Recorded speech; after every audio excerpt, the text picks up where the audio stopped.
Welcome in, welcome in, welcome in. I hope everyone's having a fantastic week. It's already Wednesday, man. We halfway through this joint.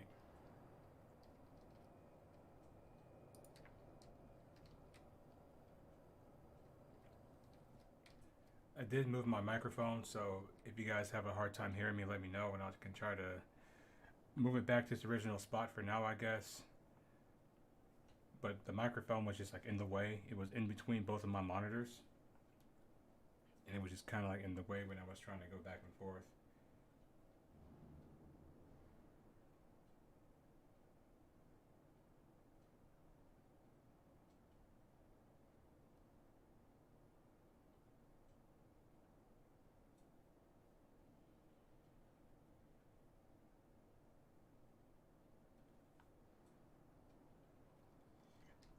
Today we will do some reacting to some videos. And you guys can bring your own videos for me to react to as well. I do welcome that. I will say this though, like I'm not versed in like all topics. So if you bring me something that I don't know about, I'm not gonna BS anybody and pretend like I know something that I don't. So keep that in mind as we move forward. I'm just gonna let the chat build up here a little bit, and we'll get started with our first video. We're gonna start with Star Citizen stuff. Then after the Star Citizen stuff, we can move on to like other topics, other things.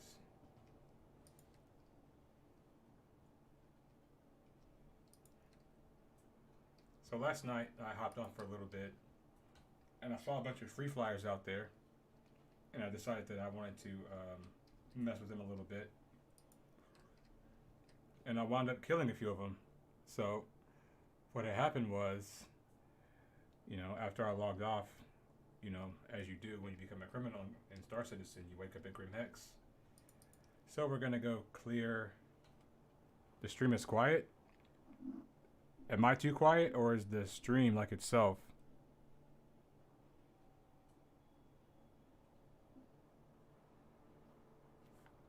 Hold on real quick.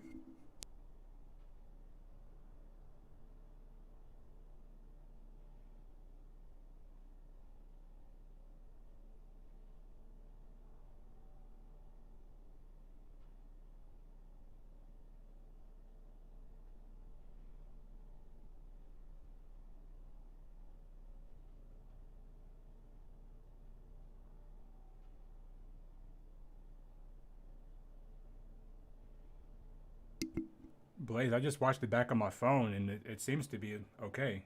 Like it didn't sound too quiet. Grim Hex is not that loud, so I can't even get into this weapon store right now.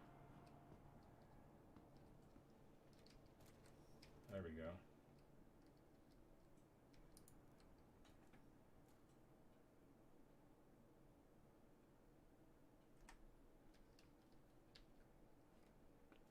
Could be. Because I have my microphone volume maxed out on Streamlabs, so. But there's literally no way for me to make this microphone louder. Other than for me to yell into it, and I don't think anybody wants that.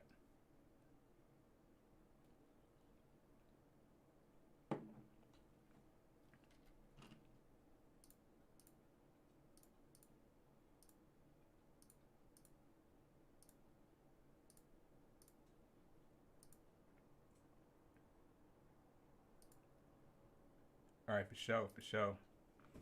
We're gonna let this thing build up a little bit. Try to get some more people in here. I'm looking for armor right now. I didn't want to buy that. It's alright.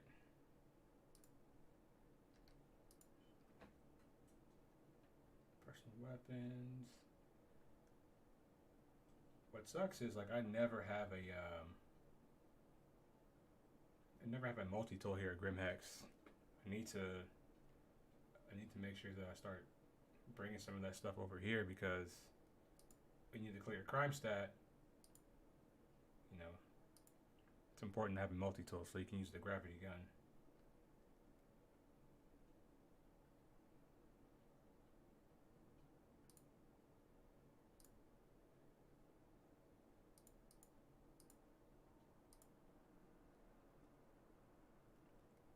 One thing I wish they would add in this game is a shopping cart, but can't complain too much. This has come a long way. Even just having the search bar has been a very good ad. So I'll give them credit where credit's due.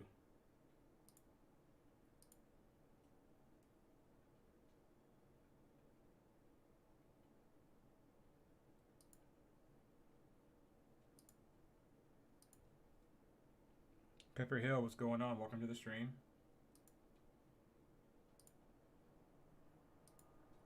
Also, guys, I wanted to say that I got my membership stuff approved for my channel last night. So if you guys want to become channel members, I would encourage you to do that. There will be member-only live streams. There will be certain chats where only members can chat. I will have specific days where members only can hop into Star Citizen, and we can go run some missions together. So there's a lot of cool stuff for members that are going to be happening. So once we get people joining in, you know, it's gonna be a lot of fun. I'm doing very good. Doing very good. Went to the gym this morning. Feeling good.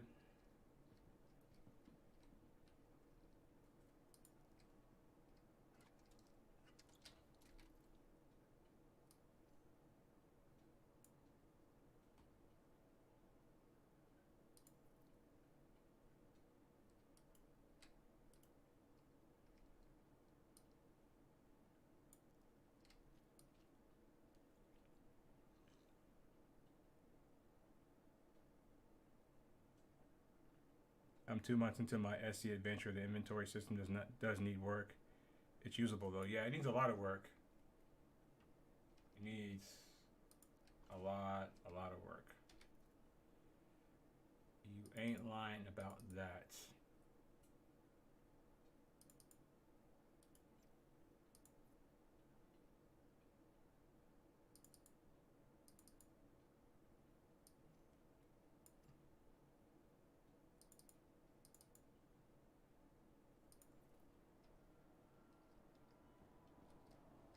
Let's let the chat build up here a little bit. We got 7 viewers now. Try to get a little bit more in here. And also, if you guys have any videos you guys want me to react to, drop the links in chat and we'll put them in the queue.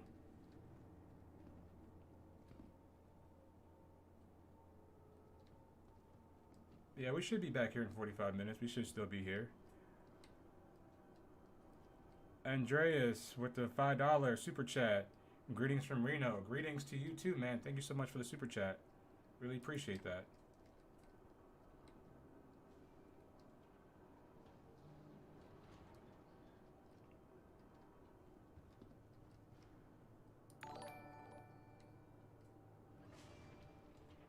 Oh, I need to get the freaking crypto key. Forgot about that.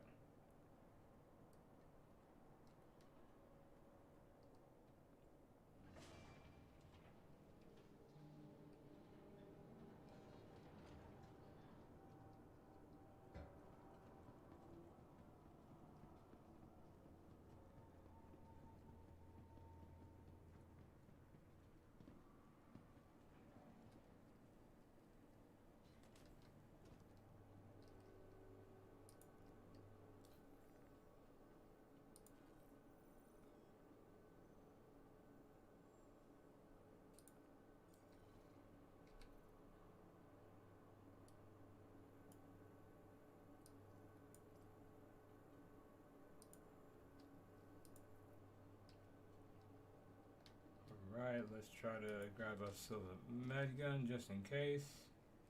It's always good to go out with a med gun. It's always good to have one of those on you.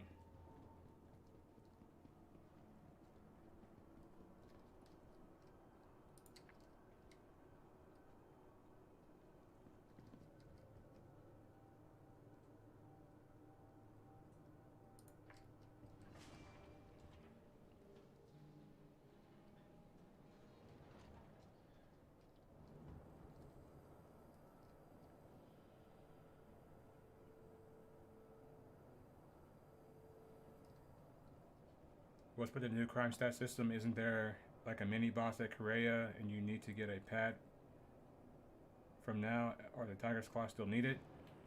I still think you'll need the tiger's claws. I think the way this is gonna work is like if, once you hack the database, it's gonna send out an alert to people, and there's gonna be security guards inside the Korea, so it's not gonna be like as easy to clear your crime stat. They're trying to make like a Korea like a designated PvP hub. Welcome to the ASOP vehicle retrieval system. Vehicle selected. Stand by. I mean, we can also react to that video too. The following location.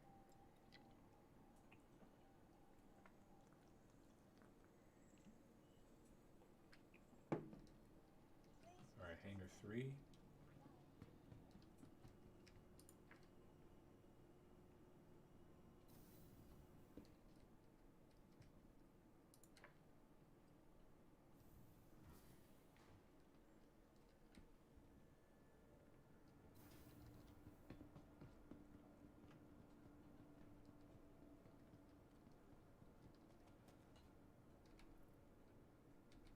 We didn't get our med gun. Oh well.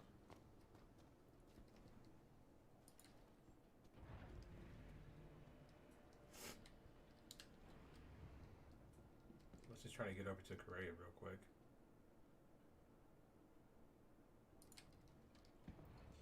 Before we start doing our reactions, you know. Grimhex can be a little bit hostile from time to time, you know, so we got to make sure that we can get out of here without getting murked.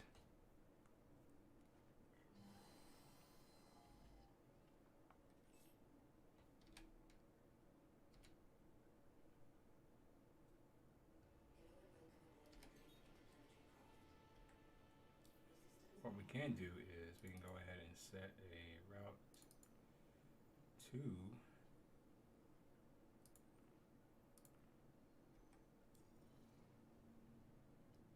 let these shields build up real quick before we open the doors. If you're at Grimhex, it's always a good idea to let your shields fully charge up before you exit. I have a hotkey set for mine, so whenever I get into my ship, I just set my hotkey real quick, get my shield all the way up, because you never know who's just sitting out here. Like, you never know.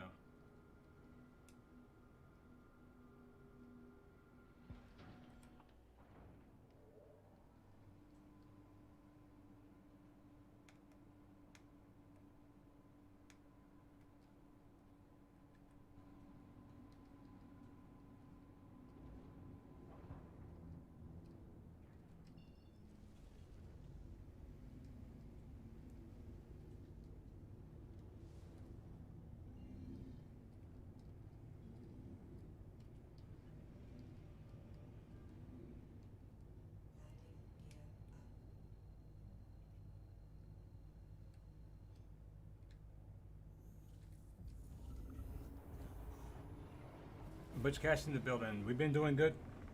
Been doing really good, man. How you doing?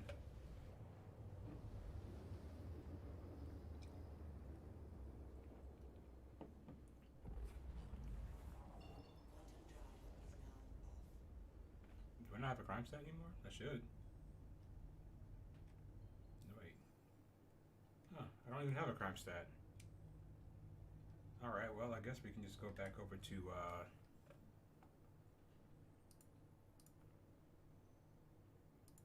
over to Hurston where my other stuff is. And I guess we can get these reactions started. The first video we're going to be reacting to for me is there's another YouTuber. I'm great, bro. Starting to slow down, getting back to life. Been so busy. Yeah, man, I definitely get that.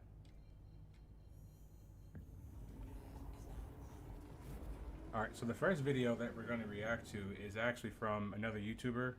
It's This and Kate and Will. And they're talking about Jumptown defense. So I definitely want to pull this one up real quick, and let's talk about it.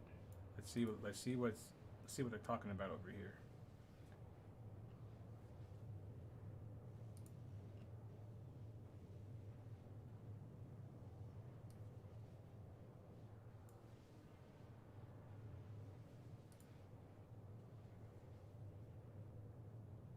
play button real quick. Jumptown is a PvP event in Star Citizen that as an event is simple to explain and overview, but there are many players who maybe wish to get involved in the event in some way. Just like She got a thick accent too, so if you can't understand her, my bad. But her accent is hella thick. the experience to survive or have an impact.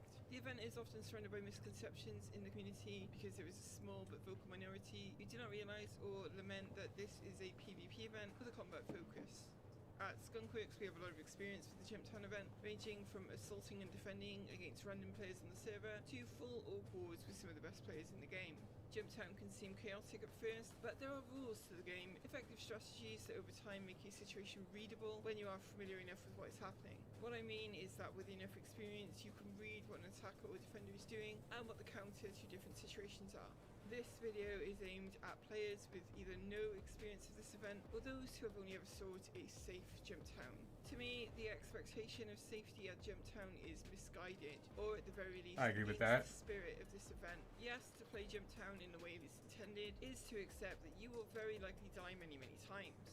But it is through this process that you get better at combat and at determining or countering danger. Talk to him. Players with little experience have almost no ability to read the situations that commonly unfold during Jumptown. This then often leads to them making easily avoidable mistakes, resulting in their death. And through this, they get frustrated, and I think this is a case of expectations not being set before they made their way more than anything else. Jumptown is dangerous by design. It should never be considered safe. Go in with a plan and I expect agree attack. 100%. With that in mind, in this video we'll take a look at the different kinds of defense you are likely to encounter at Jumptown and the dangers they pose. And likewise for those defending Jumptown, these are the kind of measures you will want to put in place. We'll also look at some tips. Everything she said so far is bars. Like, she hasn't said anything so far that I disagree with. On how to get in if you are a solo player, and the best ways to have an impact for both individuals and groups. Jumptown is held at 3 locations at the time of this video. Jumptown itself on Yela, a moon of Crusader, Paradise Cove on Nyria, a moon of ArcCorp, and Raven's Roost on Calliope, a moon of Microtech. None of these locations have quantum markers, so must be manually located when the Jumptown event is not on. And while marked with an icon during a Jumptown event, this marker is not a quantum marker. So slow flight from the nearest OM is usually the method people choose to approach. The outposts themselves are all identical, a multi-room structure with a single airlock entrance. There are containers surrounding the outpost and on the roof. Inside there are 4 rooms: the hallway, storage room, back room, and the production room. And inside the production room, you'll find the drug dispenser. This machine will generate packages of the drug maze at regular intervals that can then be sold for a high profit at select stations. Whoever has control of this outpost has the opportunity to make a lot of money, so you should expect groups at Jumptown to defend their position. As I said earlier, but worth repeating, Jumptown should always be assumed to be extremely dangerous. Asking if Jumptown is safe in chat is really not a good idea. Whenever we see this, for example, we will say yes every time. Because to us this question is just not the attitude to go to Jumptown with. The conga line approach, as it's come to be known, with players patiently queuing to take drugs from the dispenser is fine, I guess, provided you have the defensive force to back it from attack. But this is a PvP event, and if we show up to an undefended Jumptown, we will roll over anybody we find there at the time. So when you decide to approach Jumptown, you should know you are moving into a dangerous situation and should expect to be attacked. With that in mind, how can you improve your chances of survival when approaching Jumptown? Do not approach from the nearest OM. A good org will have at least 1 scouting ship at the nearest OM to warn of incoming targets. Contact at OM2 Big Bar in a Star Runner. That was just 1 ship, a Mercury Star Runner. When the A2 went down from OM2, it appeared to go down towards the southwest of Jumptown. So keep an eye on the southwest. Coming in this way opens you up to being killed on the way in or on arrival with plenty of warning you are on the way, regardless of what ship you are flying. There are many other methods of getting close to Jumptown. Still flying manually from another point, it benefits you to approach from a northward direction. You should also consider landing at a distance greater than the signature range of your ship. And Does anybody disagree with what she's saying so far? Because I definitely do not. I think everything she's saying so far is like spot on. When you go to Jumptown, you should have the expectation to like not survive every time you go there, and your safety's not guaranteed. Your safety depends on your ability to engage in combat. I used to watch Kate when she was Commander Kate. She used to make videos about hunting down Thergods. I don't know what that is. I liked her videos because most of the time she broke things down in a logical way. Yeah, I'm enjoying her content too, and she seems to be like no nonsense, pretty much straight to the point. So this is my first time seeing this, so we're reacting to this live.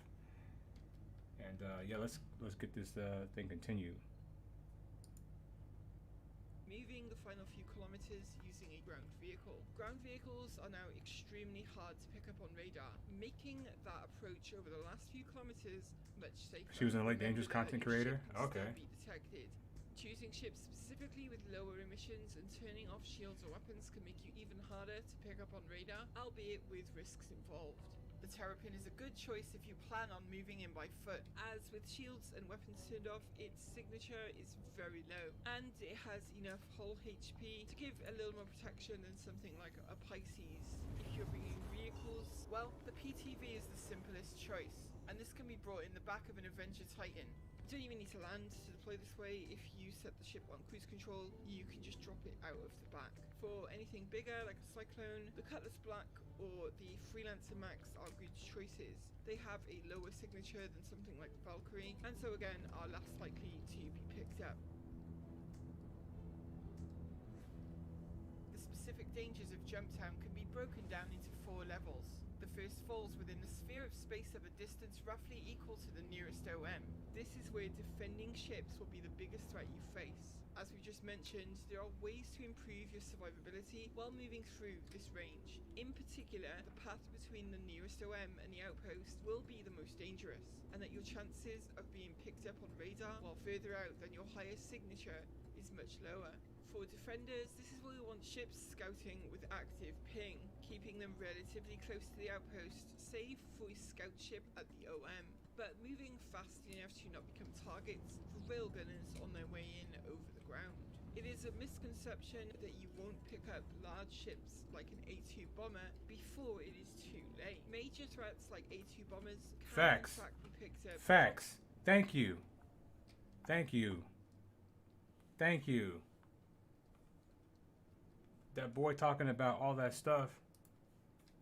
Now you have somebody that actually does PvP combat saying the exact same thing.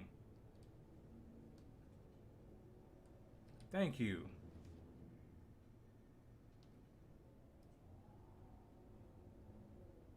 I can't believe for covering another game. FDev never liked its player community.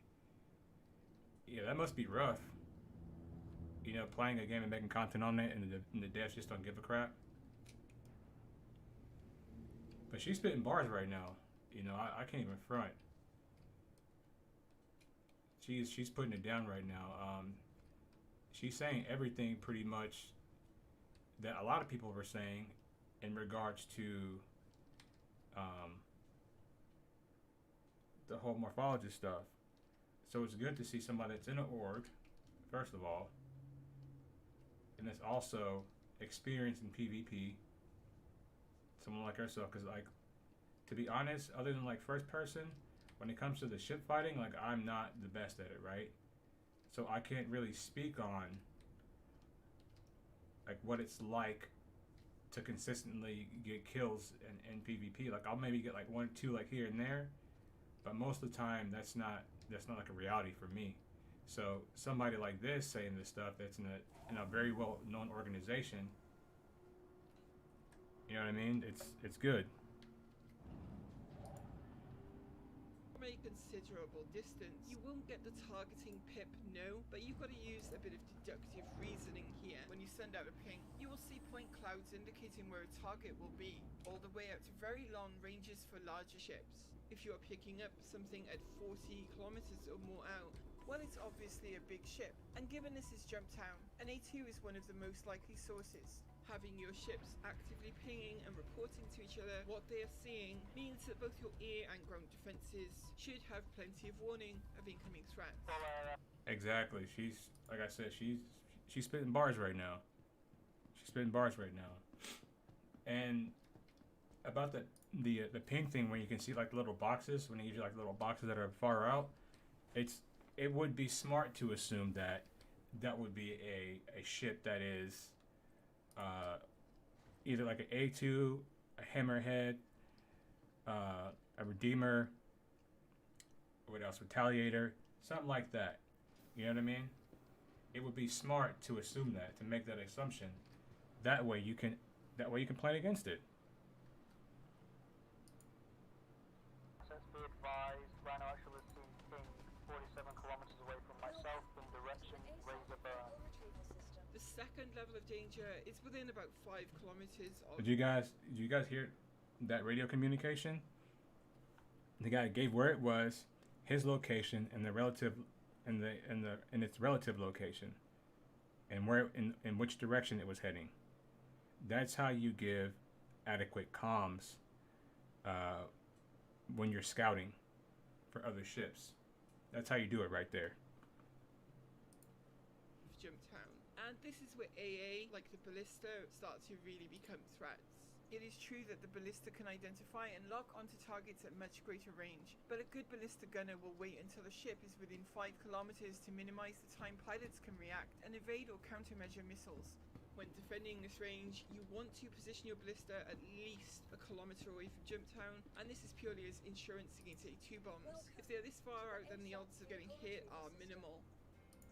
There is another reason too, and that is that all eyes are on Jumptown. What I mean is that anything near to the outpost itself is much more likely to be spotted. This goes for both ships looking down at the ground and ground troops like snipers scouting the area for anyone trying to approach. I've arrived at Jumptowns with otherwise very good defences set up, but things like ballista and tonks placed right next to Jumptown immediately draw the eye. Ballista can be tracked by their missile fire, so if you are determined with a railgun, you can get in there and eliminate. But by placing it away from the outpost, you create a situation in which the railgunner has to move, and during movement, they themselves are much more likely to be spotted.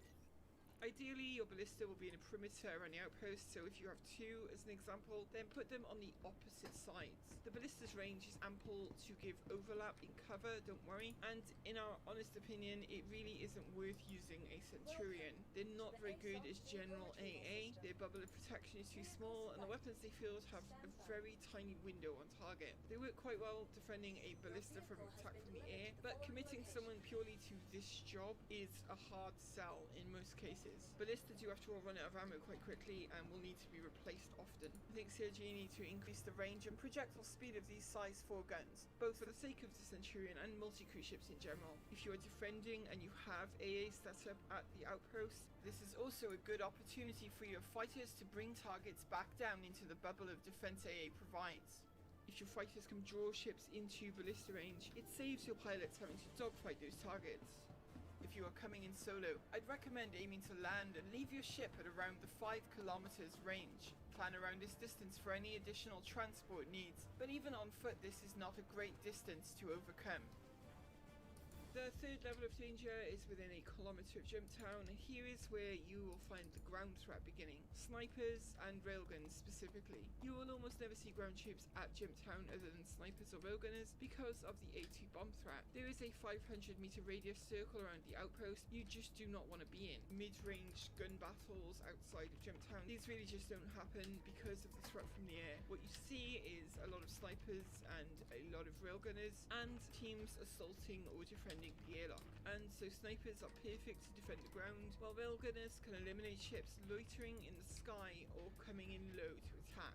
If you are attacking the outpost or trying to get close solo, you've got to make use of the weather. It is much harder to spot movement in bad weather, but know that if there are snipers out there, there is a chance they will spot you. They are going to be about 500 meters out though, so if you wanted to go hunting for them, that is the distance to go looking.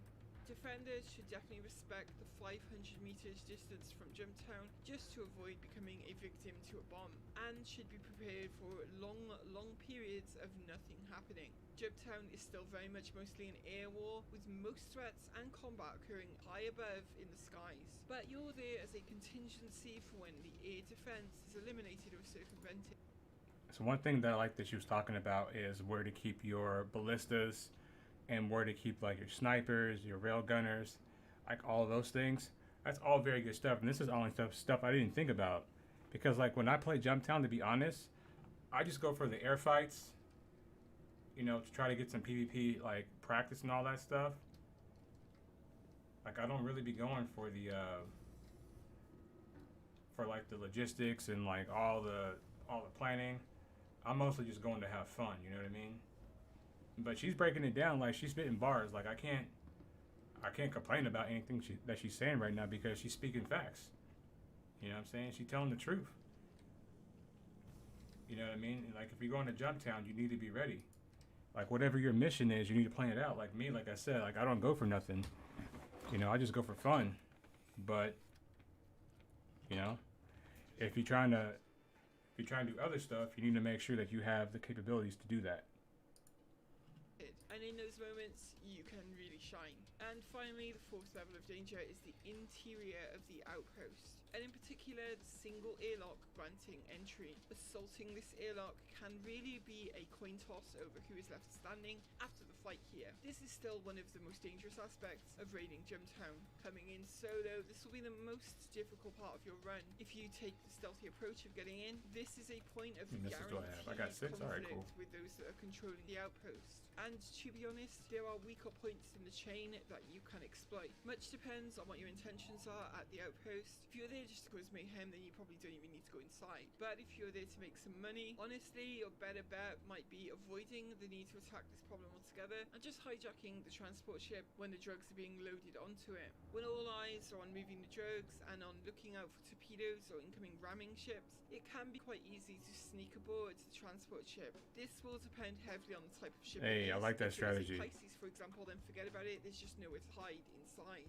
and the ship is too weak for you to make a break for it. So in that case, it is better to wait for something else. But if it's a Hercules, well, you have plenty of space to hide in that thing. Just go wait for it to take off again and then kill the pilot. You can then fly off to safety, where you'll need to transfer the drugs to a friendly ship in order to sell them, but at least now you have possession of them. And on the subject of getting the drugs off-world, I think it should be obvious at this point that your transport ships should not be left on the ground for extended periods. They should be called in when drugs are ready to load.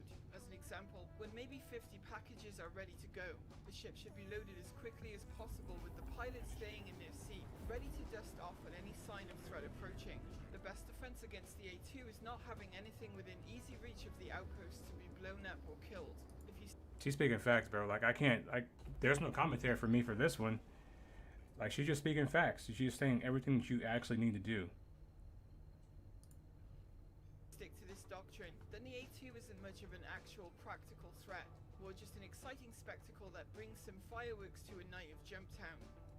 As with most things Star Citizen, there are some exploitable problems to be aware of. The one with the most impact on this event, arguably, is the ability for players to glitch their way inside the outpost from underneath using certain actions. I'm not going to go into detail on what these actions are in this video, but it is a major problem, as it means attackers can sometimes get into the outpost without using the airlock. I do believe that CIG are aware of this problem, and if you see this happening, you definitely should report it. I am of the opinion that Jump Town needs more entrances. It needs to be redesigned to have more avenues to get inside. It'd make things more dynamic and interesting, but this exploit is not the way to go about that. And defenders should be aware that the airlock is not always the only avenue of threat. So hopefully this information will help you have more success in approaching Jump Town if you are solo, and give you some ideas on how to effectively attack or defend Jump Town if you are in a group. There is of course no substitution for skill, and this should be considered a general outline rather than a set in stone approach. You will always lose sometimes, just as you'll win sometimes. The danger is part of the fun, and I would encourage players that maybe are not very experienced at PvP to give Jump Town a go in its intended flavour a few times, with the expectation that you will die. If you expect that from the get-go and take it as it comes, you might find you get some epic gameplay moments out of it, and over time builds up knowledge, instincts and skill that see you becoming truly proficient. As always, I want to thank all of you for watching, and I want to thank all of our amazing patrons. What a You can see video. on screen right now. All I can say is thank you guys. It is a huge help, and I am Gotta very give that grateful. video a like. As always, you can Thumbs find up. the referral codes in the description Thumbs if you up. want an extra 5,000 credits when you make an account for Star Citizen. And we'll be back with more from Star Citizen very soon. 30K, let's go.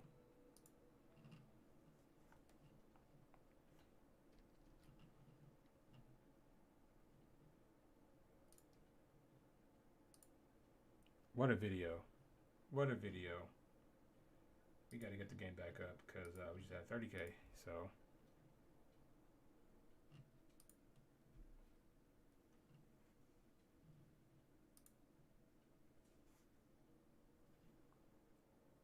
She was spitting facts.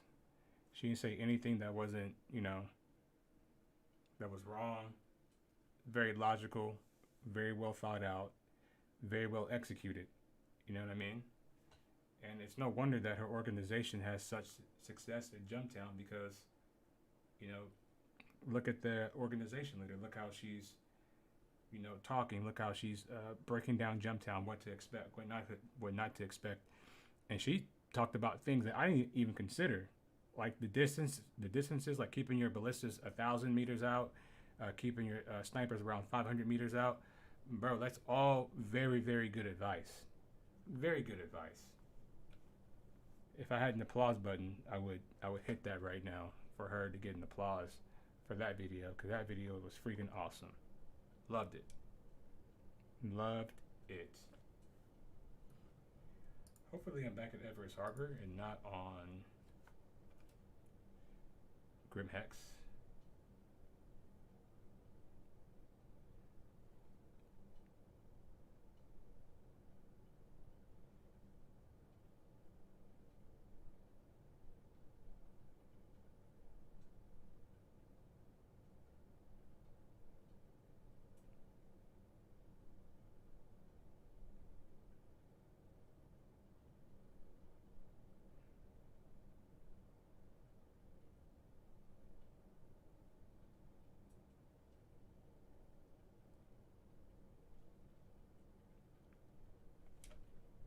Yeah, we are at Everest.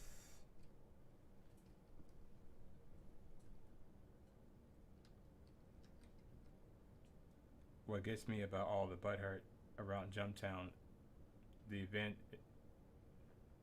the CIG finally gives us something to do with all these ships, and people have found a way to complain about it. Like, really? Rich, I'm right there with you, man. I'm right there with you. And like I said, like, you know, your safety is predicated on how good you are at combat. Like if you were proficient at combat at all 3 levels, you know what I mean? If you can pilot, you're good at the first person stuff, you're good with you're good at the tanks, you know, you can keep it pretty safe for yourself. But that depends on you. You can't ask other people to keep you safe. I think that's an unrealistic expectation, you know?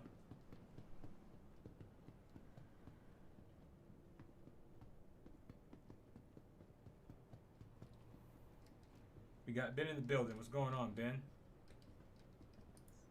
Welcome Salute. to the ASOP vehicle retrieval system. Vehicle selected. Stand by. Your vehicle We reacted to Citizen Kate and Will about the Jumptown event. Good video, good video. If you haven't seen it, I recommend you watch it. She breaks down a lot of good stuff. I even learned some things I didn't know. So it was really good. Very good video. Yes, sir.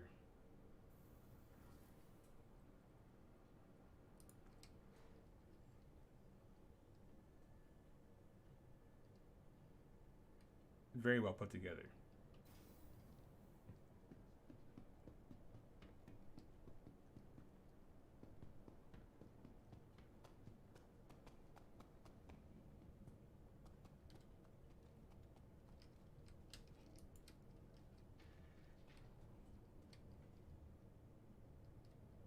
I have not seen that. 100-man battle? have not seen that. Let me pull that up so we take a look.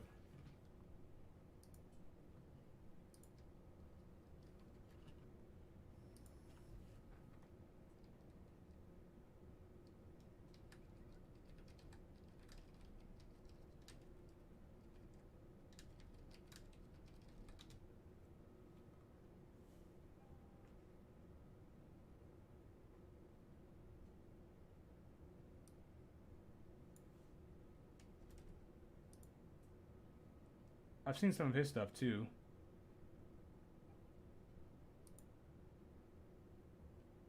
Let me try to. Let me go to his videos. It's like a battle between Liberty's Reapers, Skunkworks. Which Kate is from? Okay.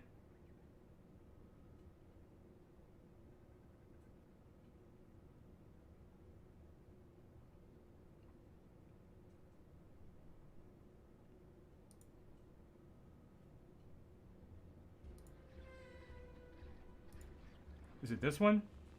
Media 247 en route. Media 247 clear to enter battle space.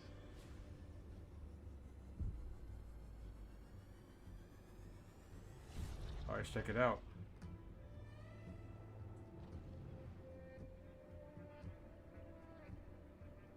Let's scout the perimeter.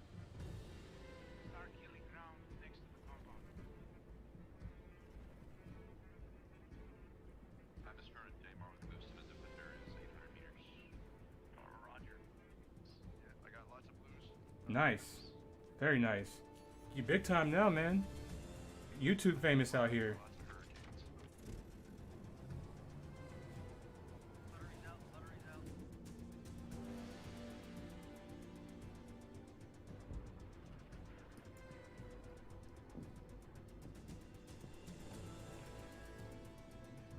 Yeah, it is. It's a very good idea. I like it.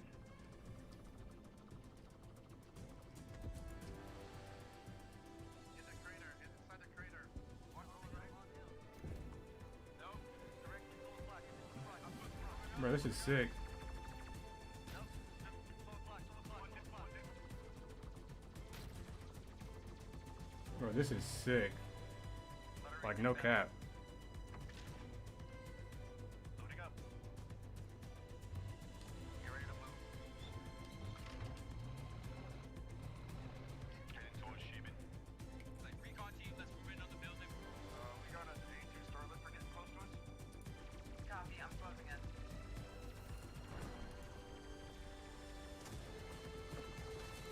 Danger close, cutter, hit him. Underneath A2 now.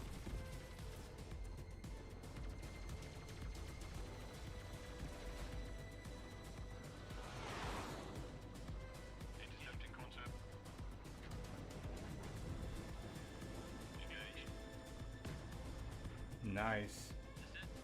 Okay, guns up. Sniper's behind, sniper's behind, sniper's behind. Team on the right. East. 95, 95. Oh, it's loading real quick. Contact. I have an ERT group right now. Back corner, left down. Being on this side now, being on this side. Hit, intercept him. Come up. I'm coming in an abandoned defender with Spunk and myself.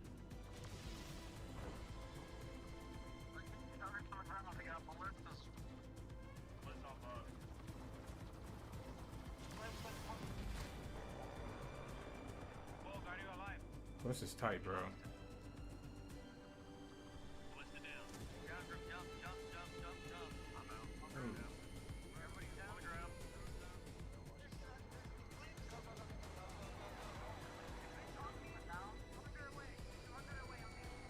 They're on us. Punching. Disengage, boys, disengage. On magic, circle. Are they gonna get the eclipse? Are they gonna get it? They got him. On your six, on your six. S3. Roger that. Engaging. Yeah. Flat. Good kill. Guys are clear. Give them help down there. What a video. We gotta get this one a thumbs up. And we gotta subscribe to his channel.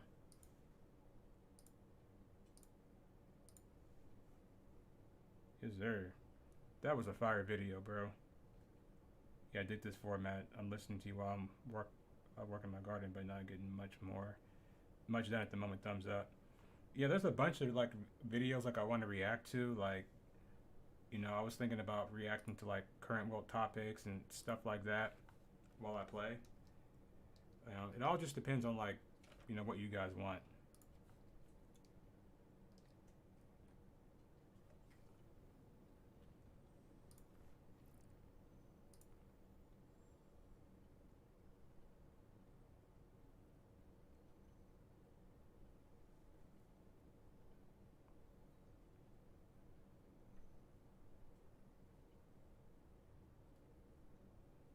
I'll give it like a couple of more seconds for an ERT. If not, I'm gonna go mining.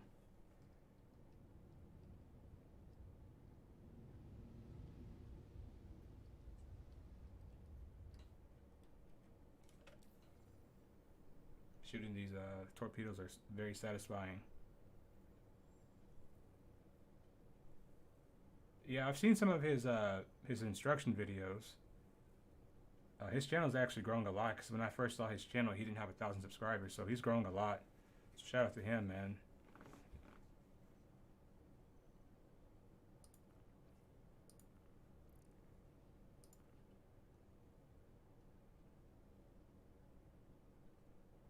When I get my dual sticks, I'll probably reach out to him and try to get like some help with that. That'd be a fun video. Small creators sticking together, you know?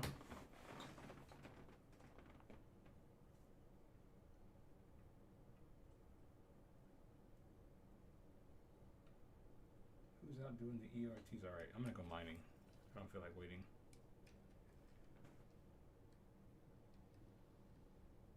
Please proceed to assigned landing bay.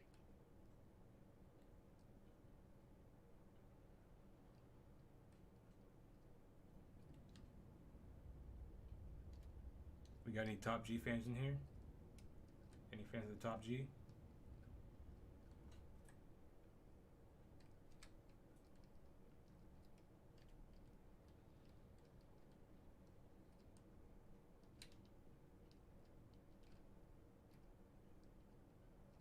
Oh, my landing bay is see-through. Oh, no, it's not anymore. It was there for a second.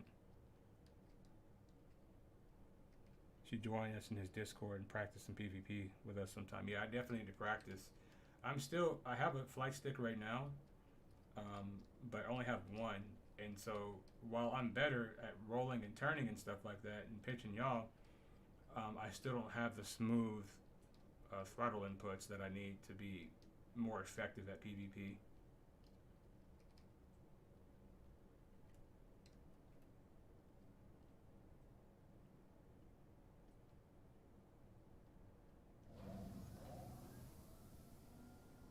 Landing complete. Have a pleasant stay. Yeah, I'm always down to practice. I'm always down for that, though. It's a right stick. It's a right stick. Because left stick and mouse is meta. Oh, we'll have to see about that. Cause I get what you're saying about that, because being able to point, I have to go dual pedals. I have to go dual stick and pedals because my right wrist is shot. Oh man, I hope your wrist gets better, bro. That's no good.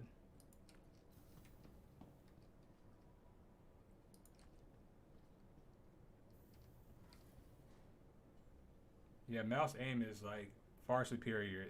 The problem is rolling on the shots. You know, when you have the when you're using the keyboard, like you roll too much or you roll too little, you know. Assault vehicle retrieval system.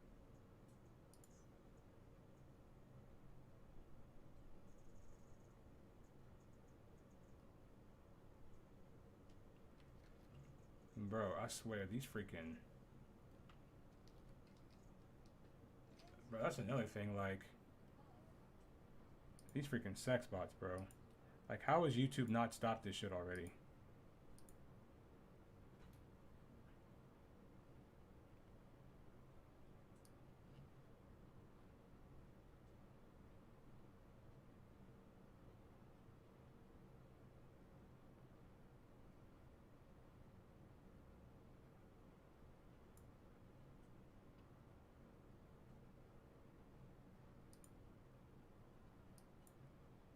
Yeah, I'm trying to get rid of these sex bots real quick.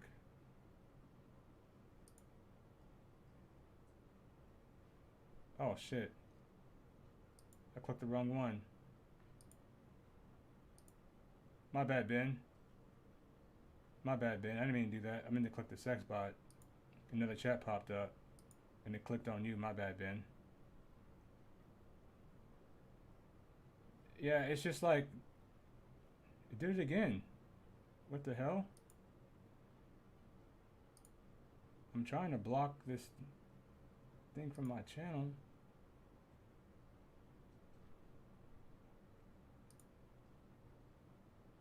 There we go. Every time I would select the sex bots, it would select Ben, and I was just like, what the hell? My bad, Ben. My bad, dog. I didn't mean to do you like that, my G.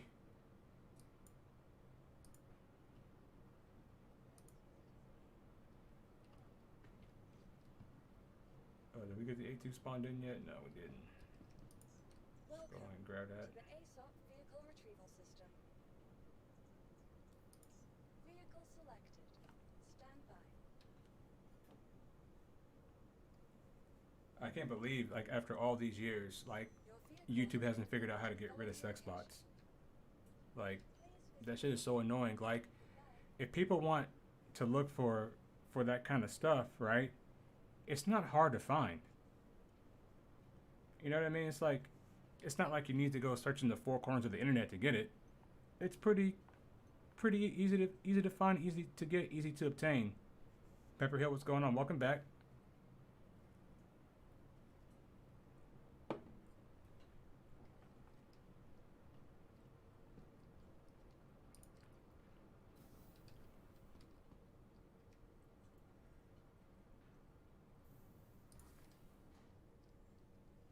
Our next video we're going to react to is they're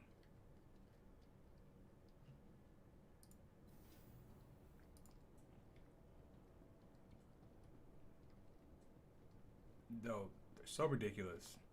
And not only that, but you have people now like making profiles claiming to be the channel owner and scamming people. So this whole thing is like out of control right now.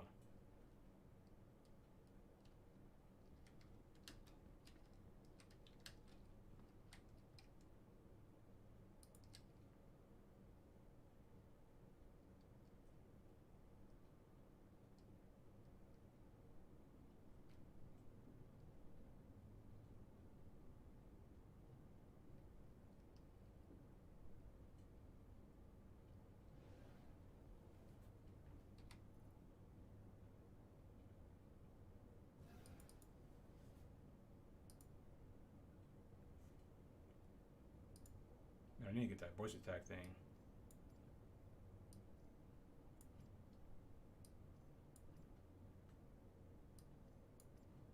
It's only like $10. I'm off for Poco's channel with 500k subs to Nightmare with sex box and crypto bots. Yeah, man, it's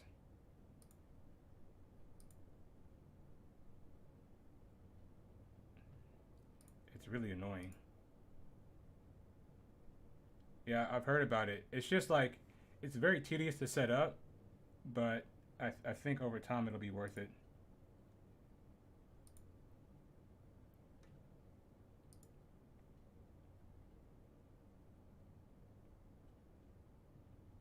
Yeah, I'm typing on behalf of Pepper Hill. He's not feeling very well. I hope he feels better. Little Miss UK, I hope he feels better. My normal moderator is away working this week, so while I move this stuff over, let's react to the next video. I haven't seen this one yet. This is a Daymar cave, so get that pulled up.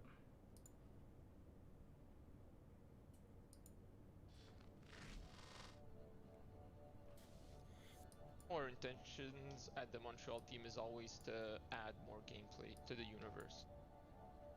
We wanted to do something that was a little bit different than the Reclaimer crash site. So when the players start up 318, the Daymar crash site is going to have 2 crash chips so that the player can explore Okay. We got two. The endeavor that we embarked ourselves when we were working on the Reclaimer was huge because of the size of the ship and how big it is. The team was looking to work on something that was a little bit smaller, easier to break up, and that we could do multiple crash sites with the size of team that we have. So we wanted to have two crash. Little Miss and Star Citizen, my role play is I just kind of do what I want. Like, it just depends on the day, really. Some days I'm, you know, doing bounties. Some days I'm mining. Some days I'm PvPing. It really all depends on the day. Like, I don't have a set role, because I think once you get set into a role, I think the game becomes boring, because you know you're just stuck in the same game loops. So I like to try to experience all of what Star Citizen has to offer. Although I have not played all game loops yet, but I have a few that I stick to that keep the game fresh enough for me. So.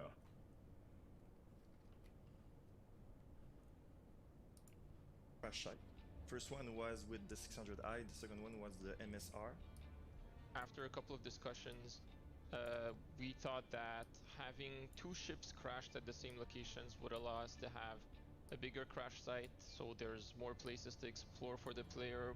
So when we bring this idea to merge the both of them, we would just decide to do that on DMR because it was a sand plan. Hey, Ben, handle my lightweight. This location in a different biome than what we did on the Reclaimer. The player will discover the 600i totally wrecked into a cave. When you get into that cave and you see how the 600i cockpit is hanging with a bunch of wires, it reminds me of a lot of the scene from Jurassic Park when the bus is broken up and it's hanging down the cliff. I'm stuck in a never-ending PvP game loop because it goes so deep. The ceiling is so shockingly high, and it seems just to get higher and get higher the further I get. Yeah, man. Like the PvP, like that's one thing like I definitely want to excel at, especially like with things like Pyro coming, and you know, just the more they expand the universe, the more it's going to be you're going to be in a position to where you will have to defend yourself, and if you can't defend yourself, you're going to be preyed upon in this game, and you're going to be having to pay other people to protect you, and I'd rather be able to protect myself. So that's why I definitely want to get good at PvP. Hopefully at the end of the month, I'll order me some sticks, and we'll get this PvP stuff going. Let's continue the video. 600i, we want the player to feel how hard was the crash, how the spaceship was impact. What I like about the MSR is that it's actually a little further away from the rest of the outpost. The ship crashed a little bit more like the Reclaimer. We're going to see the trail and the ship just kind of in the sand. So the player needs to go in and explore. The whole feeling of the MSR and the whole outpost is that it's been lived in, it's being used, it's been repurposed. Some people are there to salvage the ship, to take what parts are still good, to be able to resell it, reuse them.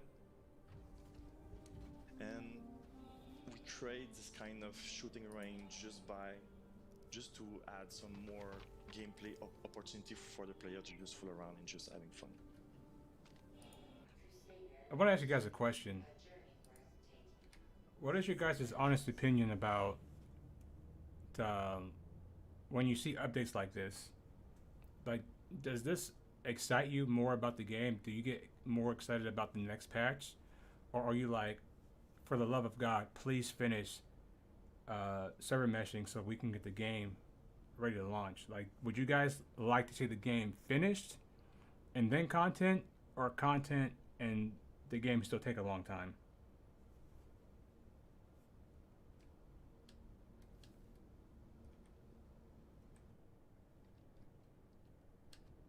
You are clear to launch.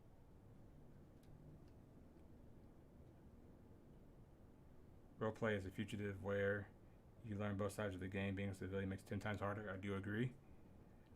You're not allowed to kill anyone unless necessary, includes stream sniping. What they're going to do next. Exactly. I started off enjoying PvP, then started finding fun in other things, but found certain people would attack and I would get straight up bullied. And I use a carrot because of its sheer speed. You would be amazed. That made me feel the need to work on it to protect myself. Then I got the bug and I can't stop. I don't mind either, to be honest. I wish they would finalize the flight model and power assignment, etc. Yeah, I would definitely agree with that. Like, I don't have like really any disagreements with that statement. Just because I think that, especially like with the light fighters, I think a lot of the light fighters don't have the ability to really shoot a lot. You know what I mean? Because like, let's be honest, the light fighters have the light fighters don't have a lot of shields, right? And you know what they say, the best defense is a good offense. So in my opinion, like if I have a light fighter, I want my light fighter to be able to shoot a fuck ton, have a fuck ton of DPS to it. He's a bad guy. I won't get killed. I won't get in trouble for shooting him.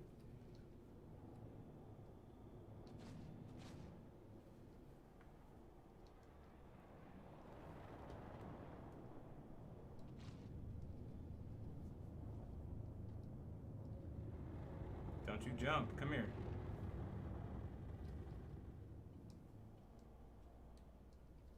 Oh, he jumped.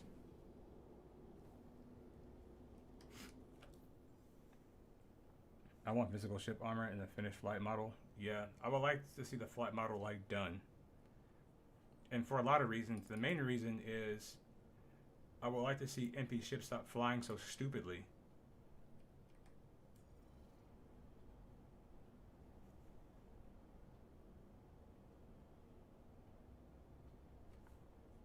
That's true. That's true, but I would still like to see a light fighter like have more than 25 shots, you know?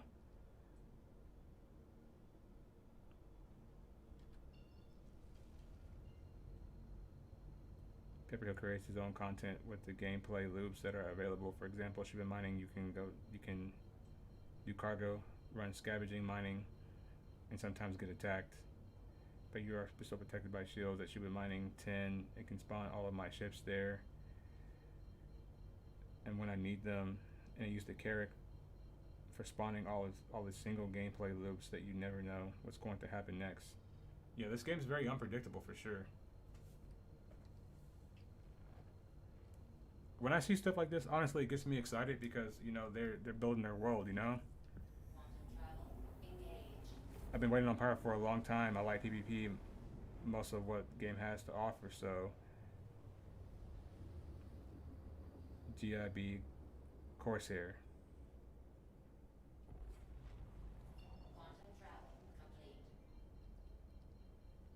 Yeah, I definitely like the PvP stuff too. I want to get better at it, and I know that as long as I use a keyboard for part of my input, I'm going to be limited. So, like I said, hopefully soon I'll have that a keyboard and mouse, not keyboard and mouse, but the dual stick setup. Let's continue this video.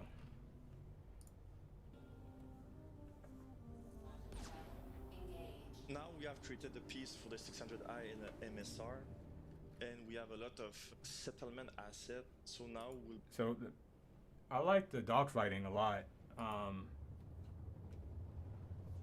not that great at it, but I like dogfighting because I used to play a lot of Battlefield, especially Battlefield 3 and Battlefield 4. And that was a pretty good pilot in that game. Like pretty much like a loop and a half, I would have everyone pretty much dead to rights, but you know it's different here because you have 6 degrees of motion. So just using those other like degrees of motion has been difficult, but I like the challenge. And when I get good at it, I'll feel like I earned it. You know, I don't want the game to become so watered down that anyone can just hop in a ship and kill anyone. You know, I think there should be a high skill ceiling for piloting.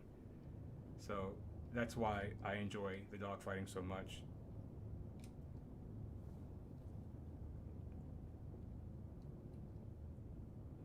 No, light fighters used to have more shots. They was all OP compared to bigger ships. Yeah, I think they really have to figure out that capacitor stuff. Like, I think they really need to figure that out. And also, like, I wonder, like, with the capacitors, is that going to be a component that we can change?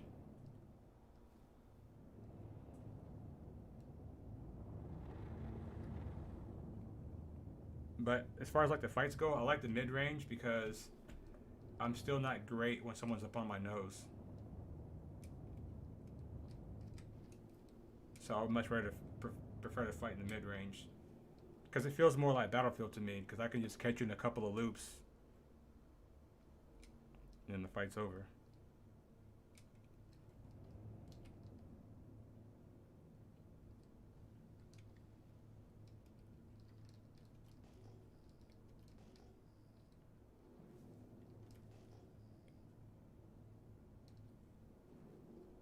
Situation can't knife fight.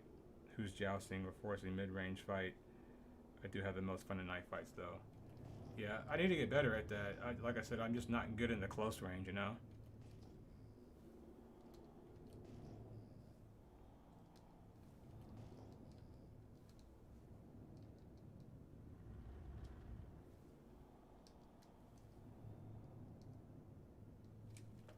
Let's continue this video.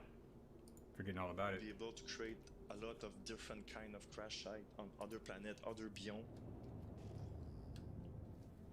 It was a good exercise to use the new Houdini tech we have. We'll be able in the future to do more content like that, easier and quicker for the player.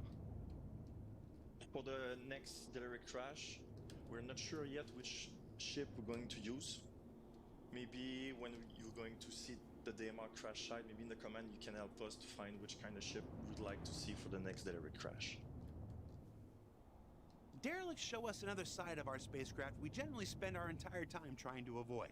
They tell a story of Star Citizen's in-fiction past, while providing tantalizing clues about the future of salvage, player homesteading, and more. And the first of I think if they were to add these anything, 600i and MS... I think if they were to add anything, like they should add a capital ship class crash site. I think that'd be pretty sick.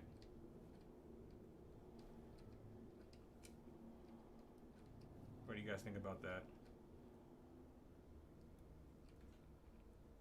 It's just a situation, can't knife fight. Someone who's just jousting or forcing a mid-range fight. I have the most fun in knife fights though. Best thing to do is the close range. If you can't push a position behind them, just get below them as it forces them to roll near 100. Okay. They did figure out the capacitors. The next changes will have slow speeds for all ships and more power management for control for power management control for capacitors. Okay, that makes sense. When someone is jousting too much, most of the time I just stay close to STM and let the other pilot come to me and just grind them at every pass. Yeah, what I try to do is like when they're coming at me like really fast, I try to like go slow and then just try to like turn on them and just keep doing that. Is this Dolavine? I don't want that.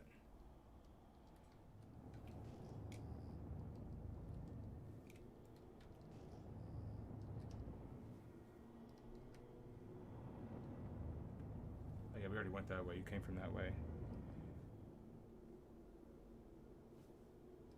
Oh, I never knew that. See, I haven't done all the exploration play in this game. I never knew there was one. What moon is it on?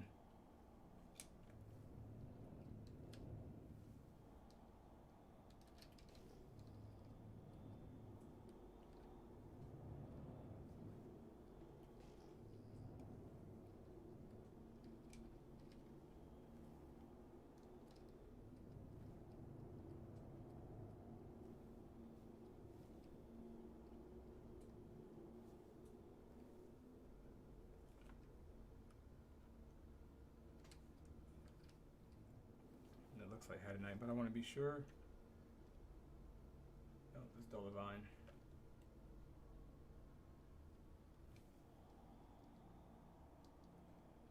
It's on Daymar. I need to go find that then.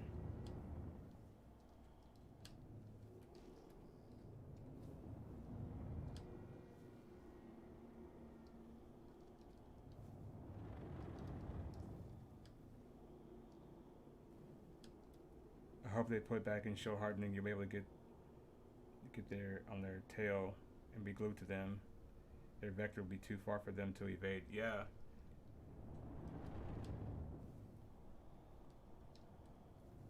Let's continue this video.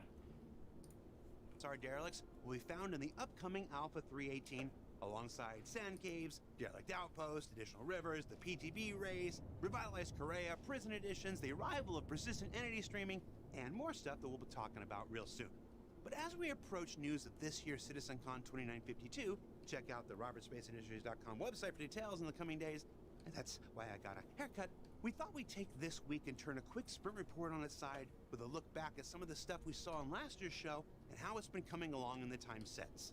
Now, one of last year's big showcases were the colonialism outposts, and in the time since then, they've grown and expanded several times in scope. And while we're not gonna spoil all of that here just yet, what we can show you is what we call overlay work. Overlays are essentially a collection of props and dressings that can be added to an object container of an existing location. In this case, several of the colonialism homestead modules, to give them a look and feel of something very different than their original intention. With overlays, this facility that clearly started life as a domicile for the traditional homesteader has now demonstrably been overtaken by a rather messy outlaw element.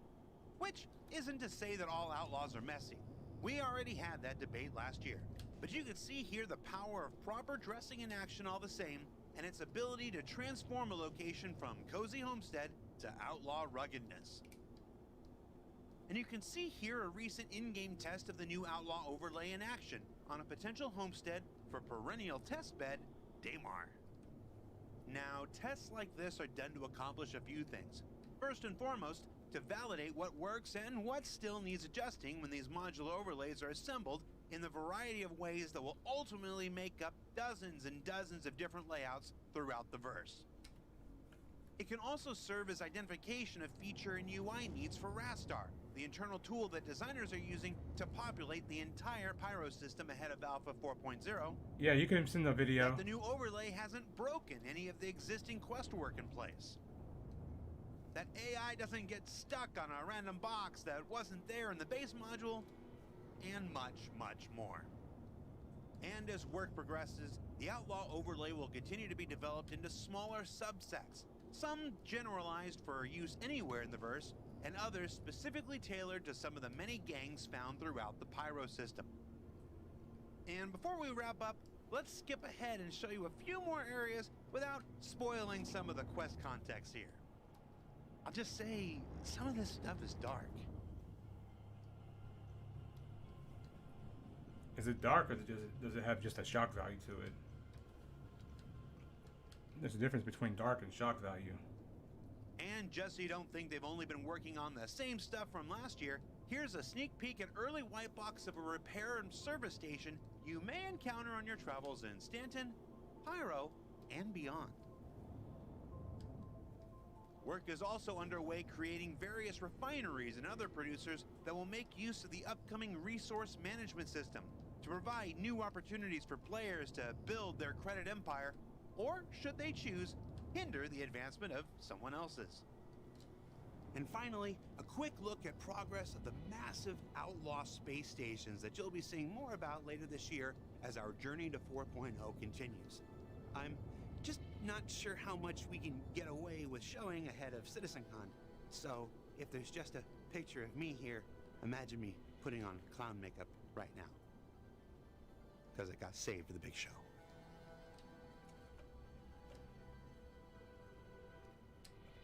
Hey, more Dolivine? So what did we learn this week? Killing Well, it we with this learned shit that the today. team at Turbulent continues to crank out some of the best looking, worst looking spacecraft in the persistent universe. That as the Derelict library continues to expand, the opportunities for environmental storytelling increase, and for players to maybe write Is their it a own YouTube stories video? of Star Citizens in fiction past. And that we're just a few short weeks away from this year's CitizenCon event, where there'll be some stuff you're expecting, some stuff that maybe you're not, and that if I'm the host, some stuff you're not that you really probably should be. I'll let Spectrum figure out what that means. Now keep an eye out on the RSI website for details when those drop.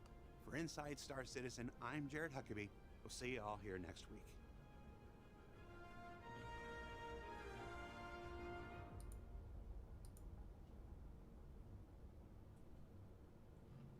All right, well, that was interesting. I would like to see them move some of the jump town to different moons.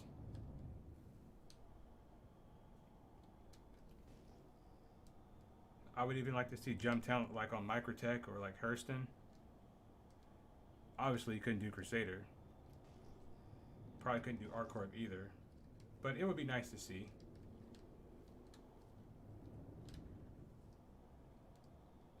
I think, like, personally, I think Magda's the prettiest moon in Star Citizen. And I think that if they want to, you know, get their players, the player base exploring the verse, you know what I mean? I think, you know, putting it on every moon would be a good idea. Like, imagine you had Jump Town, like, out here in the mountains somewhere. That would create all kinds of challenges. It'd be very fun, too. Where was the original Jump Town at?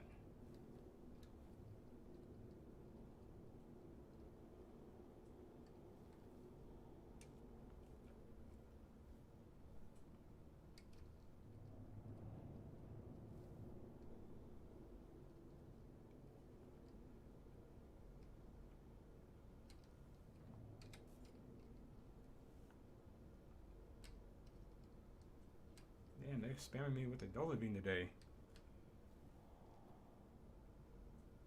The other locations are called something else. Alright. That's understandable. I haven't found one damn Hedonite rock yet.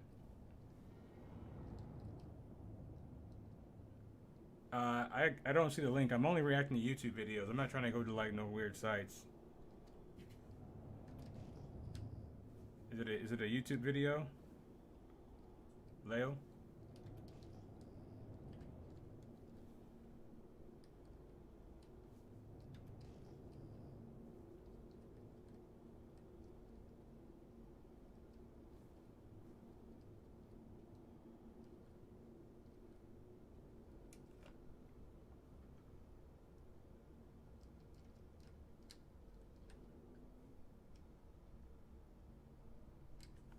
God, I hate these cheap ass flight sticks, man.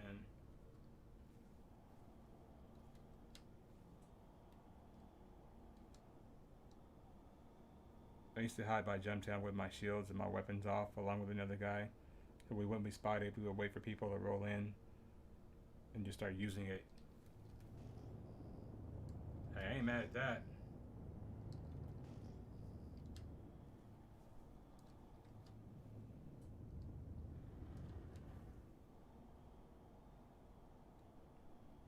Time goes by pretty quick on this moon.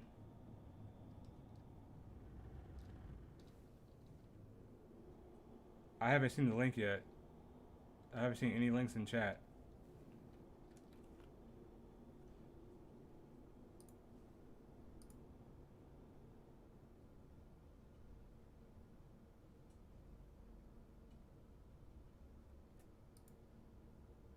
Honestly, man, like, I'm cool with Jump Town. Like, I don't mind another Jump Town event, but I would much rather have, like, Xenothreat, because I've never played that. I would much rather have Xenothreat.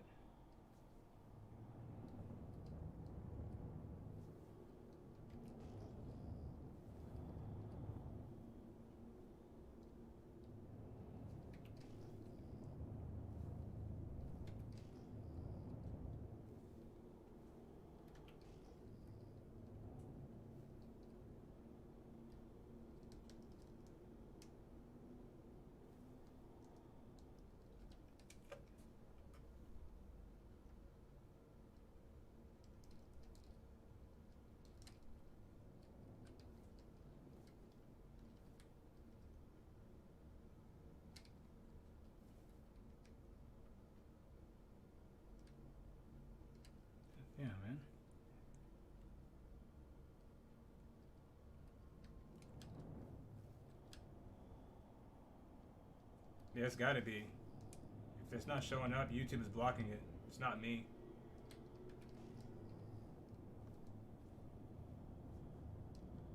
That's gonna be a big rock. Let's keep moving this way.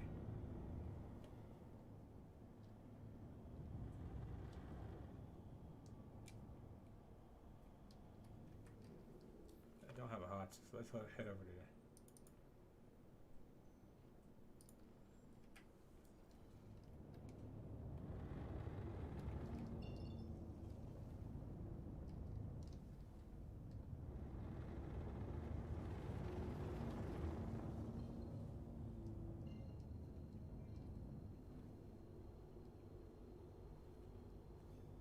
Yeah, I can only really react to YouTube videos. Like everything else is gonna be difficult because I'm not, like I said, I'm not going to like no weird websites.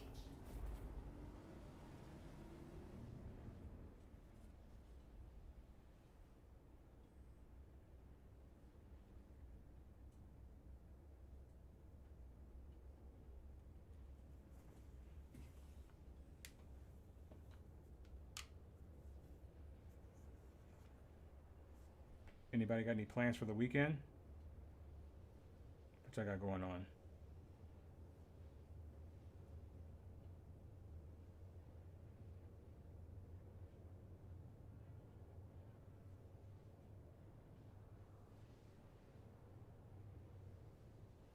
Try to find it on YouTube.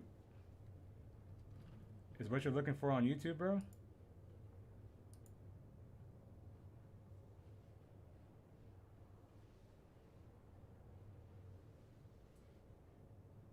Let me ask you guys a question.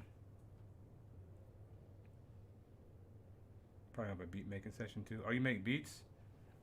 I want to learn how to. I want to learn how to do that. Make beats. I have a program, but it's like it's very confusing to figure out. So I might try to get another one and try again. Let me guys ask you a question. Like, how do you guys feel about streamers or like YouTube content creators or Twitch streamers going to their audience and telling them to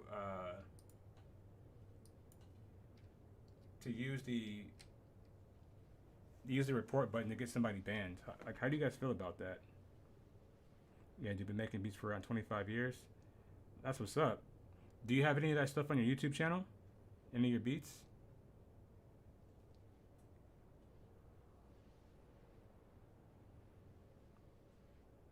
Posted a YouTube video. That's what's up. That's what's up. Is it a Star Citizen video or is it something different?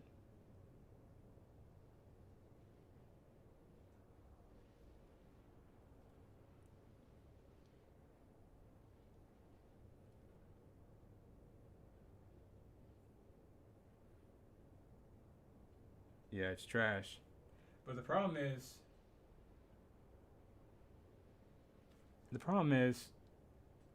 people, I think people are easily persuaded to do stuff. You know, I think that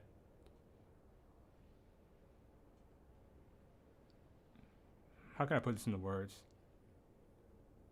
I think that people are like easy to control, right? Especially if you have people that really, really agree with you. I'm talking about the ones that will, like the really, really crazy people. I think that those kind of people are the ones that will go and do stuff like that. And I have a couple of beats on BeatStars and some old beats on SoundCloud. Been keeping most of them to myself for the time being while mixing other people's music down for them. I have plans with mine. Got you.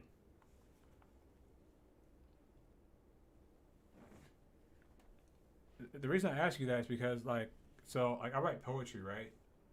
And the reason like my poetry is poetry, not music, is because I can't sing. But when I write my poetry, I write my stuff to a beat, like to music that I hear in my head. And I have no way for me to, you know, at least create the music itself because I don't know how. I would definitely want to learn though.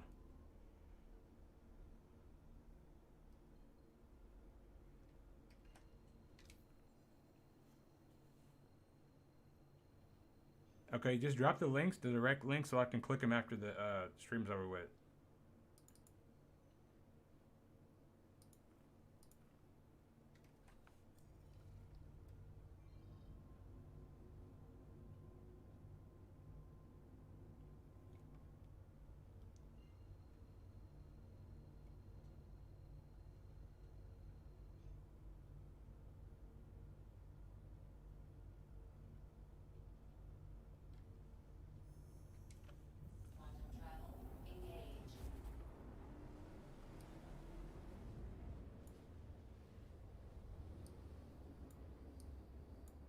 Let's pull that beat up real quick. I posted a video for you to react to too, but I do make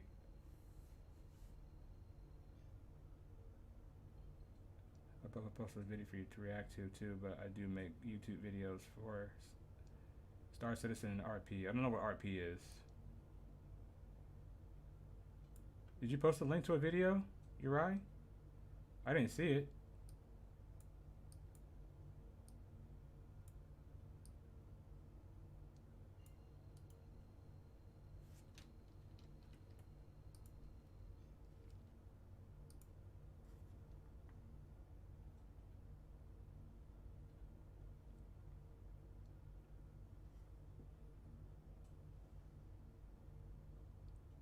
Oh yeah, this is gonna be definitely copyright. Yeah, I can't play that right now. Like I'll check those I'll check that video out later. Mongo Squad? Is that what I'm supposed to be looking for?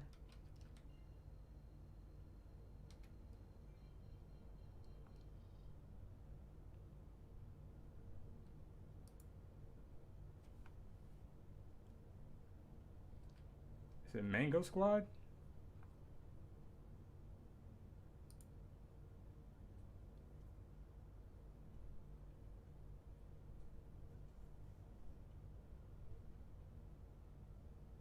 Check out Saul Williams off stream. His music is basically poetry. Yeah, I will for sure. Guys, I wasn't even on like my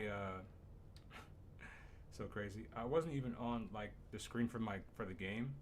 Like I was literally just like on the second screen.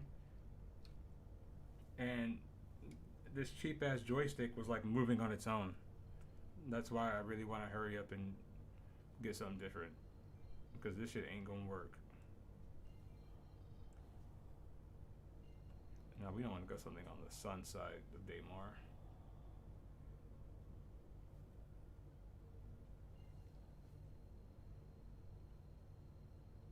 Mongrel Squad Rants P on YouTube.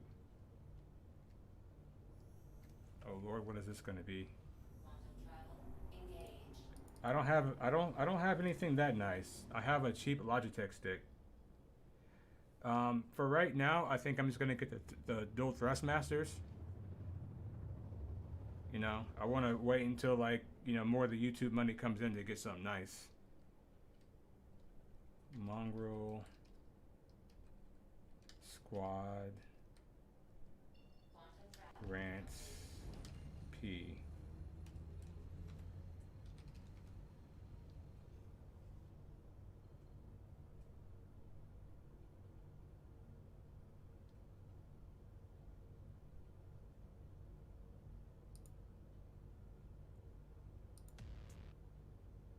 Is there a specific video that I'm looking for?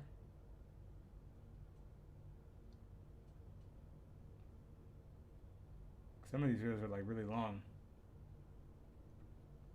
Eventually I'll get some, which one of the cheaper ones? I think the Referrals are a little bit cheaper. They're a little bit more livable for the price. Or New Soul on YouTube, they make Star Citizen music. Okay. I have to find, I'm trying to find like a short one here. From Mongrel Squad. Let's see. VKBs are the cheaper ones, yeah, I'll probably go with those. Let's get that pulled up.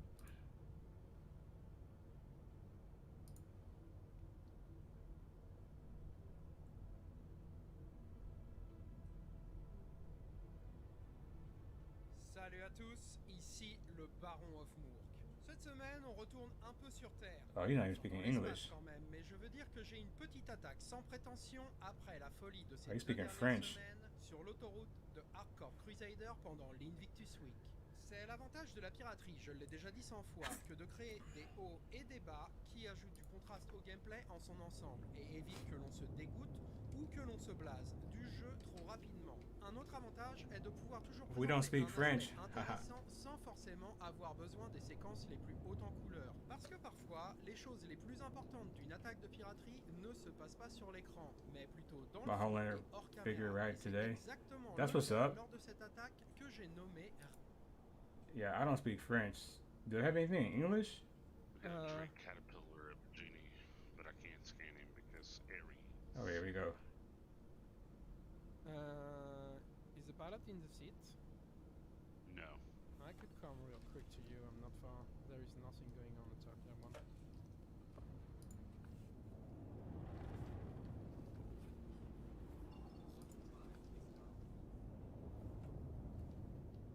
Just got in. He just got in the ship. Alright, just Shields just went down though. just put this guy. Oh. No, Ben, I have not seen that. Shields are back online. I think he power cycled his ship for some reason.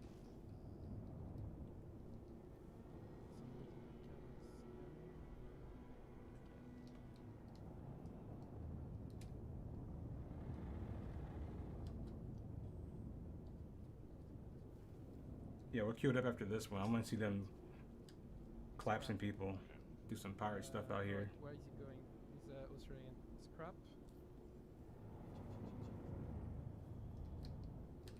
Ground stations, right? Yeah, that's one of the. Scrap is R5. Jumping there now. I think he's going Just through go all to time. You just go to Samson. Sell there. Samson's one of his options, but Crew L5 and her L5 are paying highest. It's gonna fast forward a little bit. About 7 cents, Oh, yeah. but Have a look on him.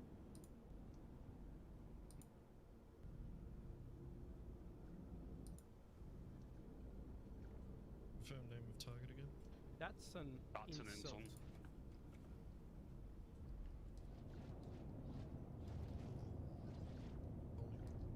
How much are you going to charge? Alright, so is let me check again. He got 1100 of scrap and 1200 of distill spirit. So It's not even small. yeah, it's not a like lot. 20 bucks then? Yeah, 20,000. That's fine. Just for it. It's trying to engage me again. Alright, now you're here, Trey, so I'm just gonna move away where you cannot hit me. Is he answering? Yeah, I've got him up on VoIP. I'm trying to talk to him now. Nice.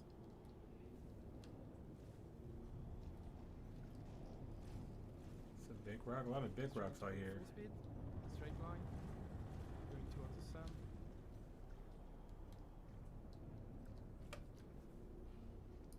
Yeah, I think pirating is going to be a good gameplay loop when Pyro comes out, and it's one of the reasons I want to get good at combat.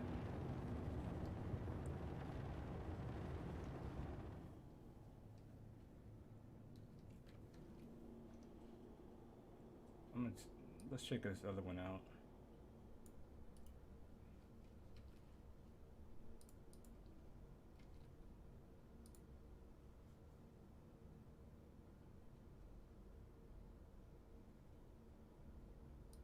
Let's check this guy flying around out.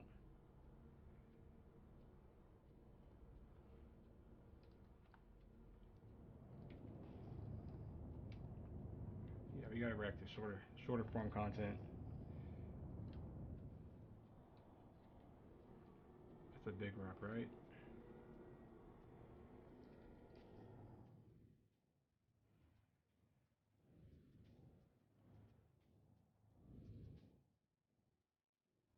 Oh, that's sick.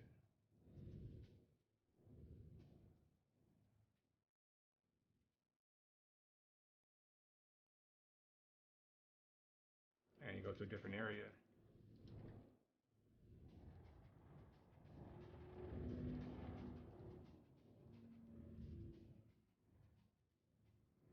Super sick.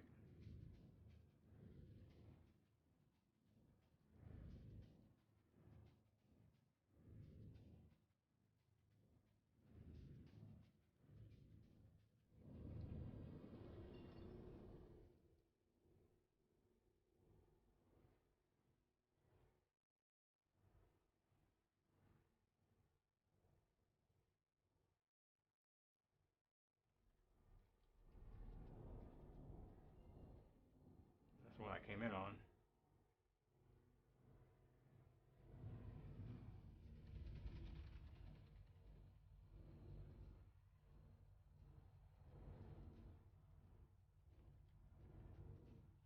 Bro, I wish I could do this.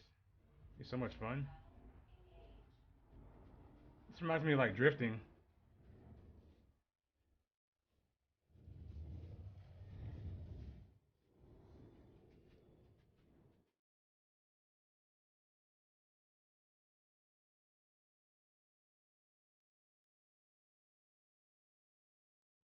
This reminds me a lot of tandem drifting. You guys know what I'm talking about? Have you guys seen any tandem drifting?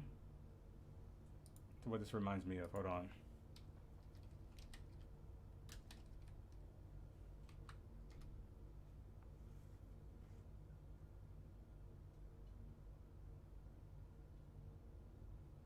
Let's find a short one. I'm giving you that because I think it's one of the best battles. That's what that love line reminds me of. Anything could happen here. You cannot take your eyes off it. Dean and Borkowski back at it again. And Borkowski See how like they're right up on each other? first time, all over James Dean's car. He is actually side by side, front wheel to front wheel. He's pushing Dean around the track, and the transition is insane. The transition doesn't even make sense. How did he get away with that? And he's still in it. Borkowski dives onto Dean's door again. Here we go again. He is hungry for it. This kid wants his name on everyone's lips tonight, and by midnight he might just be that rising star as he all over the back. That's what that love line reminds me of. It's pretty sick. Closer than he was the first time. He's more aggressive than he was the first time, and now he's right with Dean. He lost him here the last time, not this time. James cannot get away, and Borkowski goes right to the door. Does he make a big impact? All right, you're right. Thank you for coming to the stream, bro. Does it make sense? Look how many tire marks are on that door. Yeah, it's pretty sick. It's pretty sick.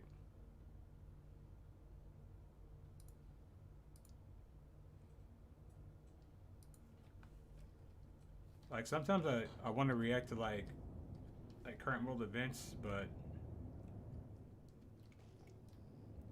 sometimes current world events can be exhausting.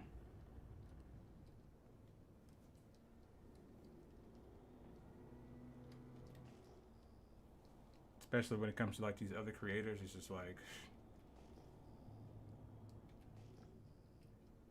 the morphologist video, I didn't even want to make it, but I just felt like it was necessary because no one had said anything. If I knew other people had said something about it, I probably would have never made it, but it turned out to be a good idea.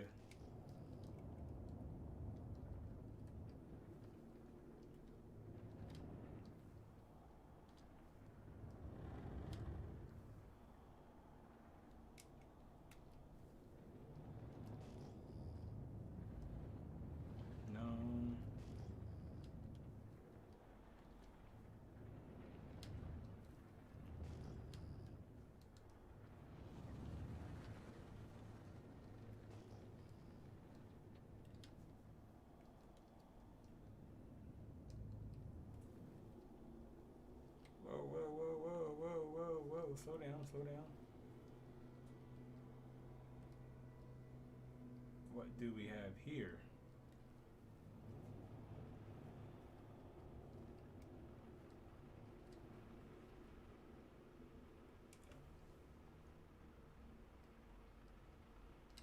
Oh my goodness, that's a nice little vein.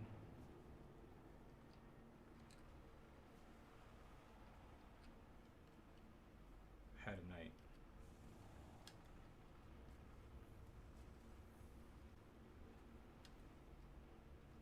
Landing gear down.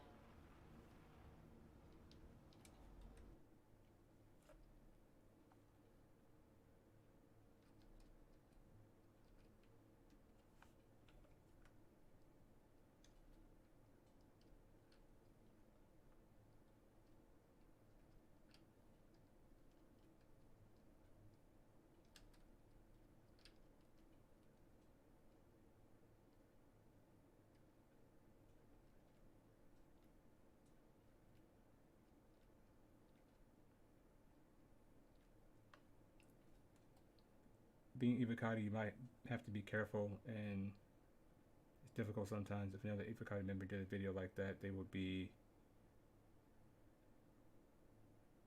picked out Evocati. but I could be wrong.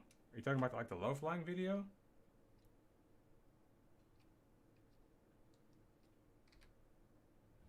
Are you talking about making videos about other members?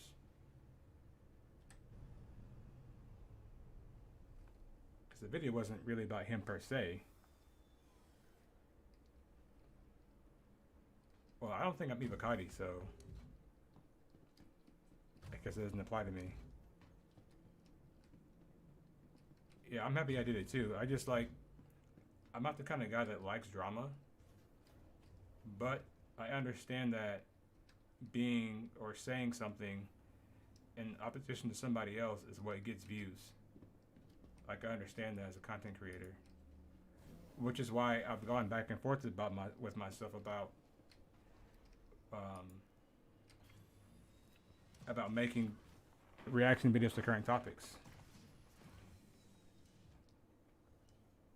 Systems activating. Systems on.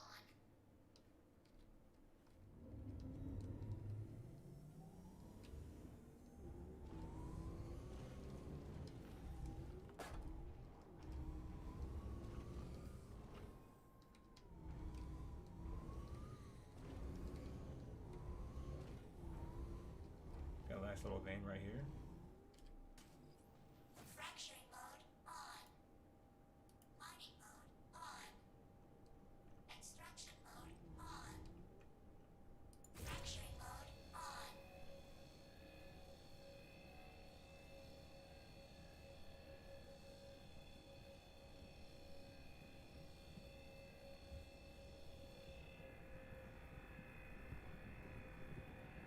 And I wasn't like name calling. I mean, I did say he was soft, but that's not really like name calling. Warning. Power critical. Warning. Power critical.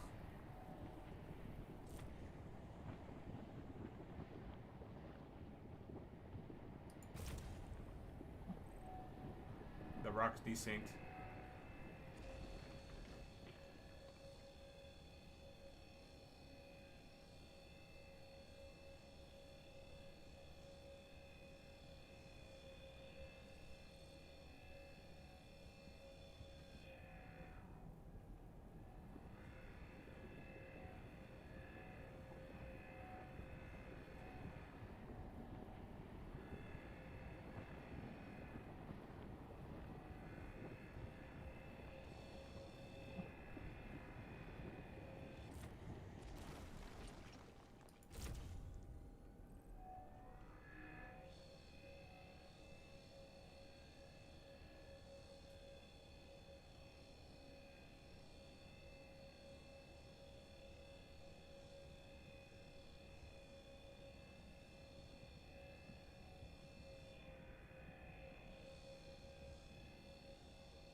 Another desynced rock.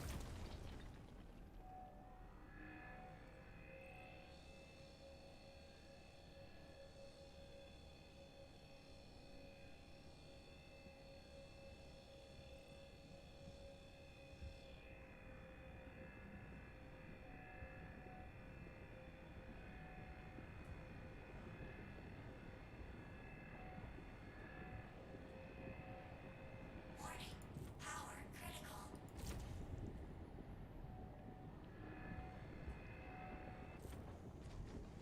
For me, it's not necessarily his being upset about the A2. That's like whatever. People are not perfect. What got me was how he went about the whole thing. Yeah, I think that's what got a lot of people too. I think that rubbed a lot of people the wrong way.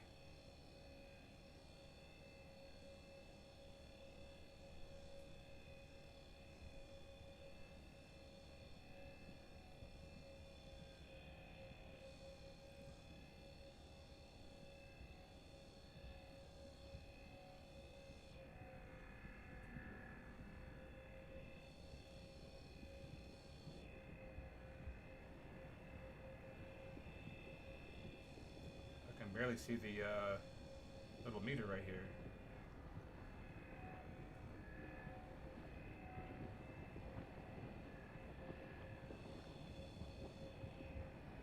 Warning. Power critical. Extraction mode on.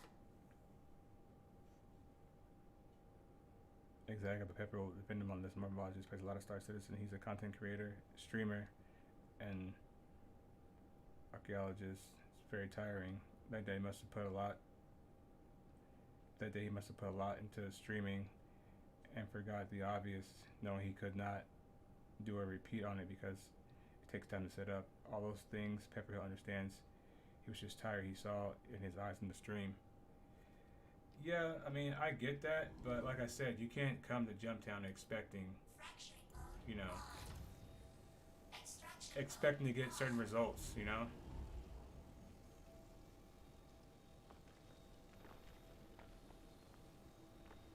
And usually, like, what I find when I play this game is when you expect an outcome, things usually go wrong. Dead Sea, salute. What's going on, my guy? If you guys haven't already, make sure you check out Dead Sea's channel. He does a lot of fun Star Citizen stuff over there. I even team up with his org sometimes, and we go do stuff. So, definitely a W content creator.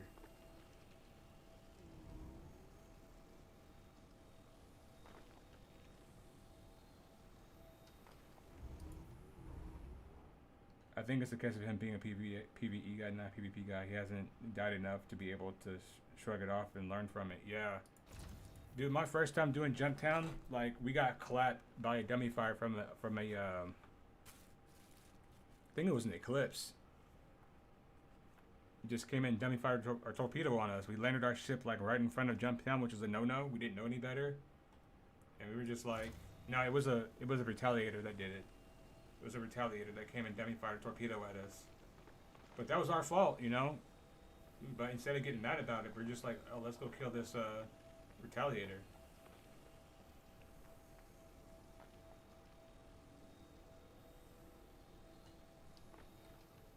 Like in Star Citizen, I don't get mad, I try to get even.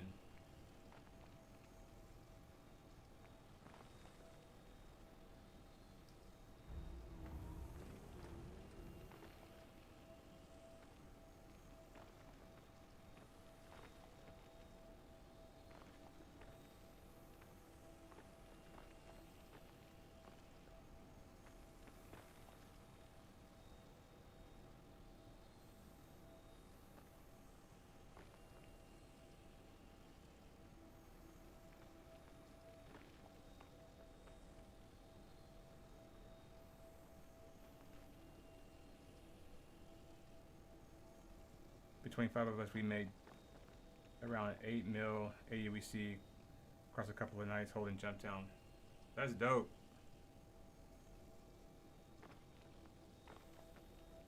But I don't get mad about it because, like I said, you know, I used to play Battlefield and I used to be like a crack pilot in Battlefield, so like I don't get upset about losing a dogfight.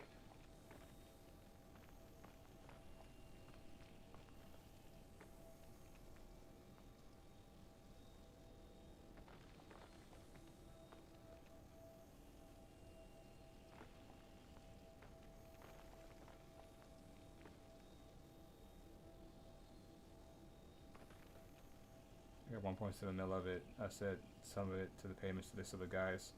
Doing the boring stuff like loading the ships could have more. Yeah. That was good on you to do that. Because, man, loading those boxes takes a long time. It's not like an easy process.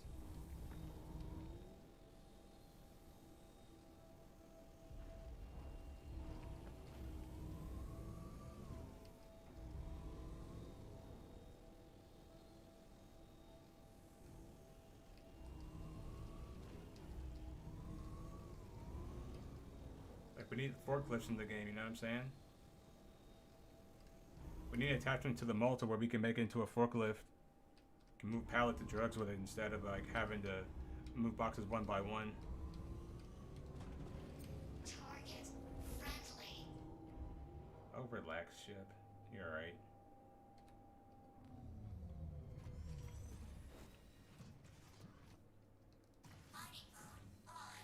Oh. Hello. We're up here now. Cool.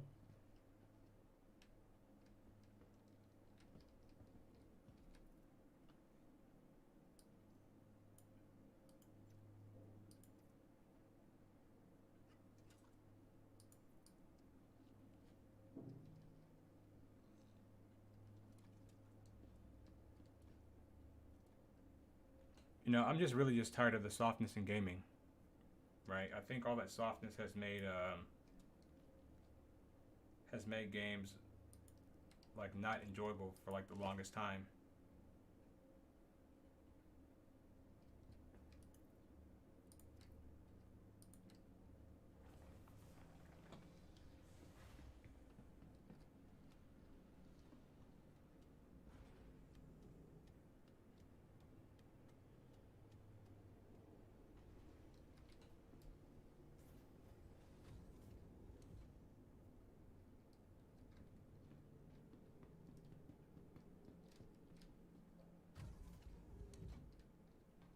Dude, I just got a text message, a spam text message from a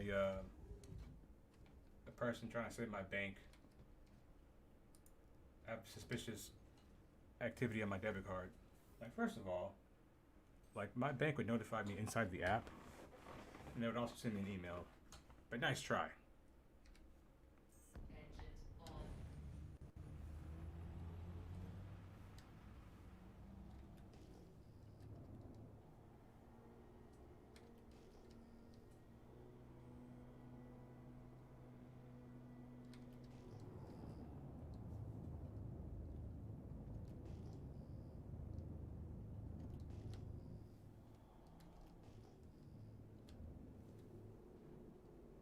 Pepper Hill remembers when he did one of the events in Star Citizen, somebody used their reclaimer and fired a missile and blew up his ship.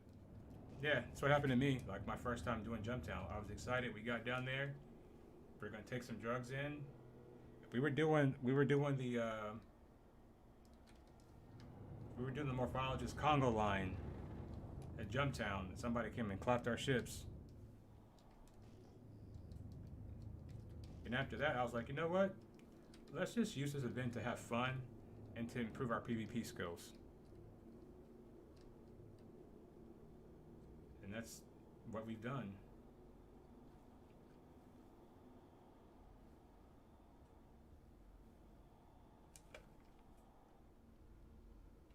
Oh, I'm too far away, can't tell.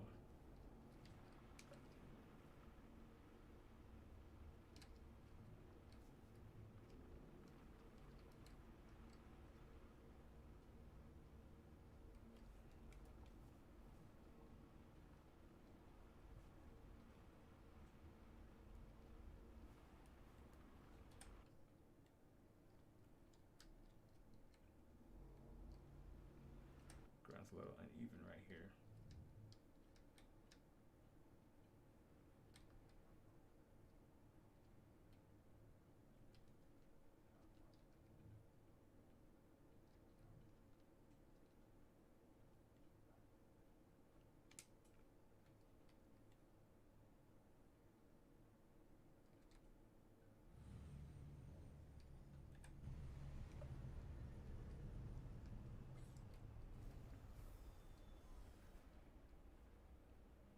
He had over 60 million in his account, and he was going to buy Retaliator to cause havoc.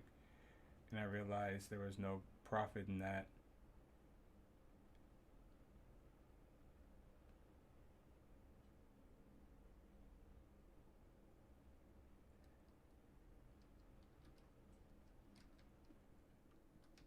Yeah, I don't go to cause havoc. I mean, sometimes, yeah, I do go to cause havoc, but not all the time. Sometimes we just go with small fighters and we just go to fight people. Like, I don't care about getting the drugs. I don't care about none of that stuff. I just want to improve my PvP skills. And unless you put in the chat, yell at 011, let's fight. Like, you know what I'm saying? Like, people aren't really fighting like that over objectives in the game.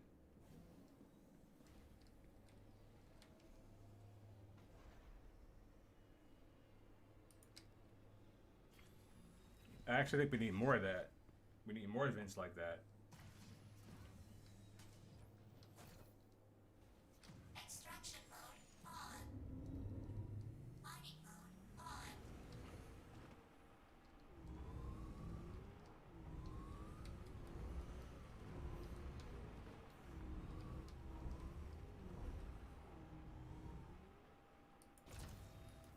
Fracturing mode on.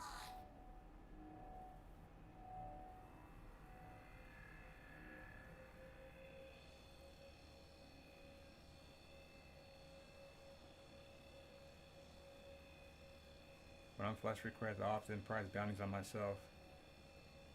That's smart. That's smart, Ben.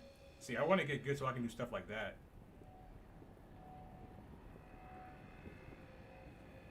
Because right now, if I had a bounty on me, it wouldn't be that. Warning. Power critical. It wouldn't be that hard to get. Warning. Power critical.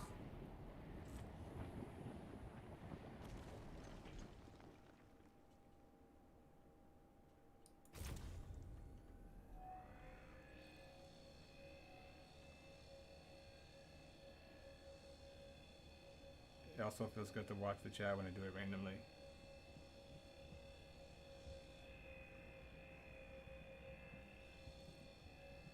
I just can't wait until we breach ships. Warning. Power critical. Warning. Power critical. You know, it'll be like the pirate days, but in space. Imagine you have like a tool in your ship that allows you like to ram and like plunge a hole into the ship. You know what I mean? You guys know what I'm talking about, right?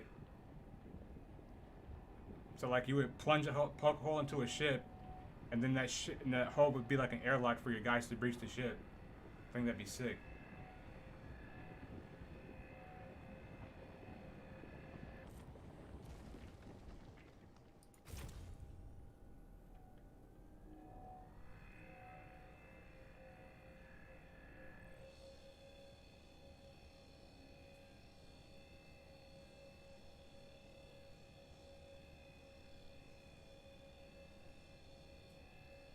We should do an AC duel at some point. We can do that. I'm down for that, bro. Like, I'm always down to learn PvP stuff. I tried to get help from Avenger Squadron a couple of times. Not to shit on them, just like nobody replied. You know? But, like, dude, I'm definitely down to learn. For sure, for sure.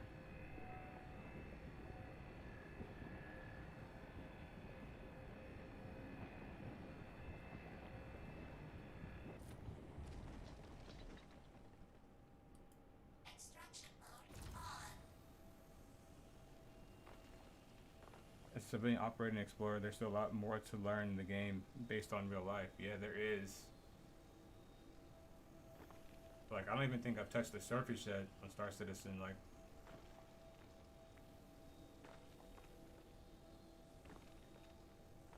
that's why I like this game. I think there's always going to be something to do.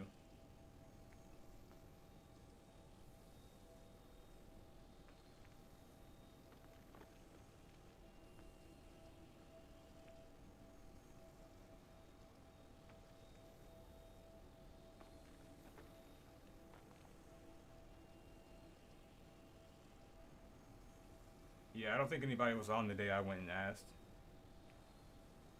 Could you react to driver San Francisco with cop radio? Yeah, hold on, let me get these rocks and I'll pull that up.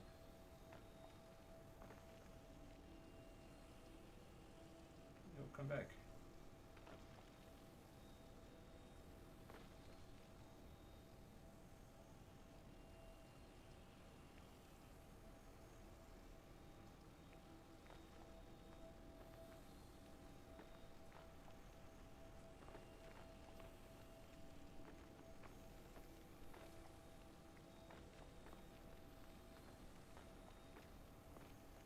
When Pepper Hill's not playing, he's usually pretty clued up before the things come out. Yeah, it's always good to like look at the news. I used to never look at the Star Citizen news because I didn't care. right? But in this game, it's good to know like what changes are happening because the changes drastically change the game. Like patch to patch is not the same game, you know.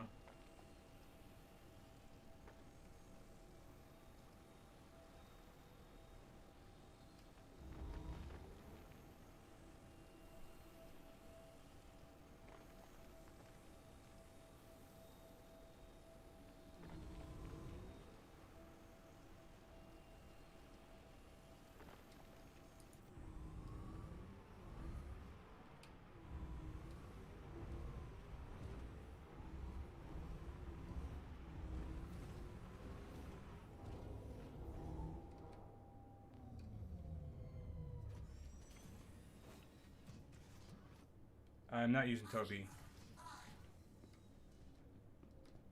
I'm using keyboard and mouse to drive the thing, and I use the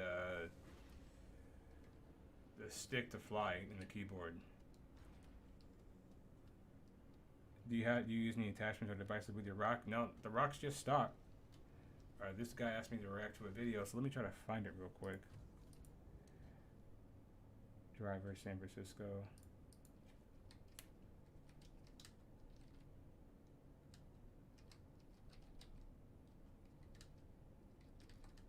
With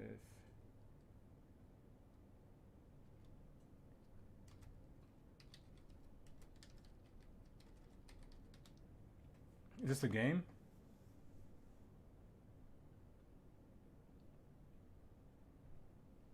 Is this a game that I'm reacting to here? Camargo? Toby 5 is the must for dogfighting in my opinion. The Toby 5 is the eye tracker thing, right?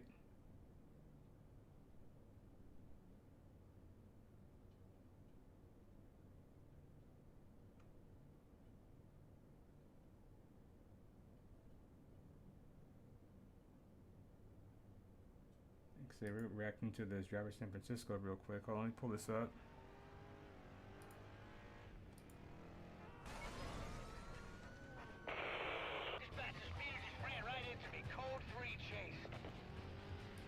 Just real quick, I used to love this game on the regular PlayStation. Like way back in the day, I used to love that game. This guy's driving a Mustang. It's a blue Ford Mustang. Moving way above posted limit. This vehicle's failing to stop. I'm 1087.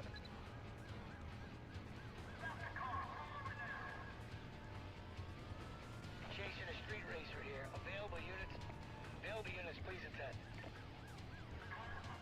Roger. That's some more ground units. They're heading up right now. Attention. We got a code 3 chase in progress. Members on other cars cleared. Stand by to assist, please. Primary unit will handle this call.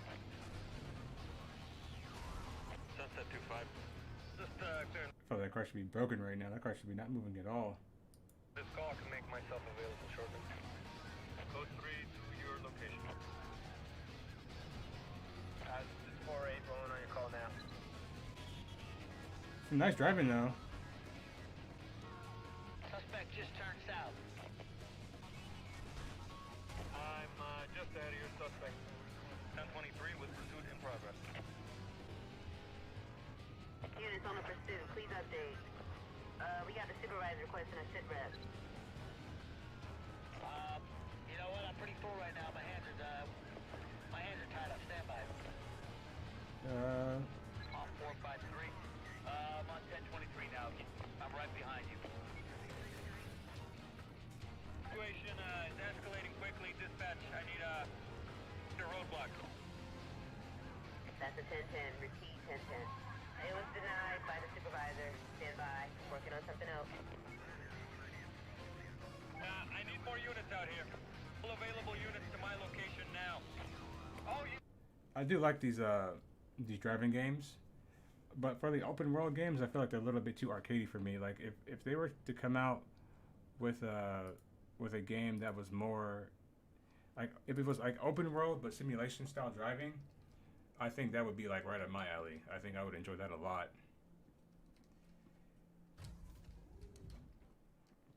This is one of the things I hate about Need for Speed. Like at night, the ground's just always wet for drifting. I'm just like, bro, like relax on that.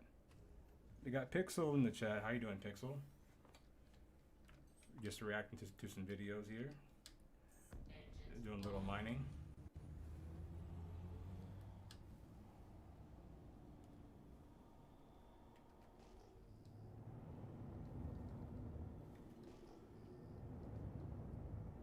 Let's try to get it one more rock.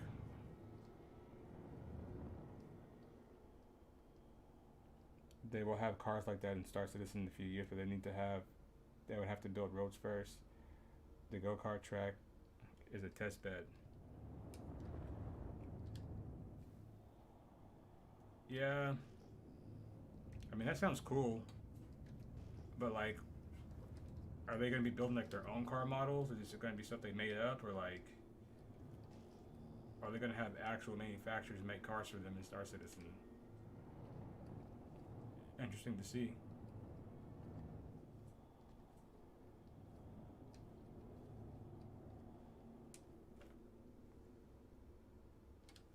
Sapphirite, we don't want that.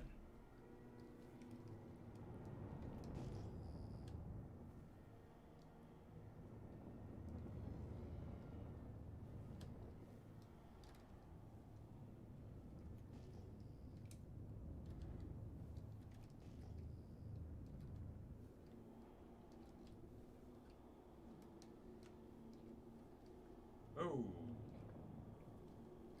what do we have here?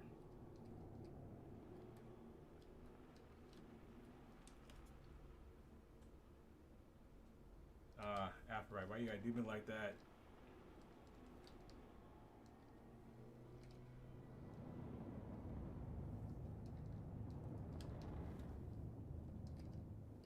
Today, Pixel, I'm not doing voice comps today because I'm just doing reaction videos and just mining. And I'm changing the format of my channel. Like, we're gonna have days where we play with the chat and stuff like that. And to be honest, like, I'm not gonna be on here much longer anyway. Like, if I can't find a rock, I might just go pack this stream in, you know?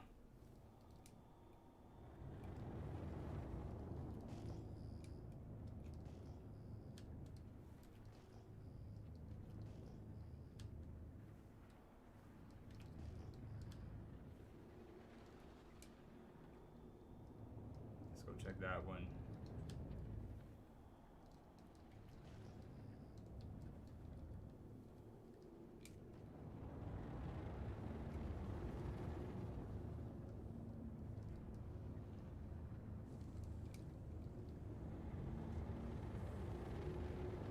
Let's jump to Crew 1. Kind of call this stream from there.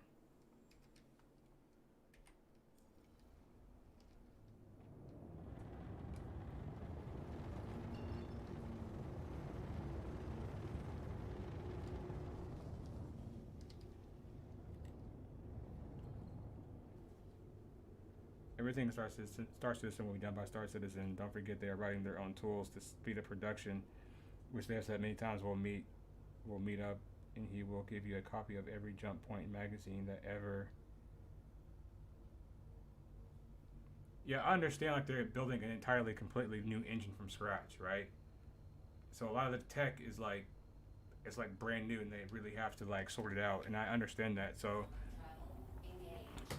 And I think that people just don't understand like how hard coding is, and how hard it is to build something that's never existed before. Like, what Star Citizen is doing is not like they're copying this from somebody else.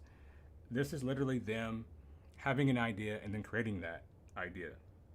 So the effort that's required is much more than them just, copying what already exists, which it doesn't. Like I said earlier, so. That's why I give them a lot of patience, a lot of slack, because I know what they're doing is going to change gaming, right? Could you imagine, like, if this works, they get this technology to work in the next couple of years, right? And it has minimal errors. You don't think that other companies won't be lining up to license, like, server meshing and, like, all these things? Because I know one company that could potentially really want persistent entity streaming, and that's Meta.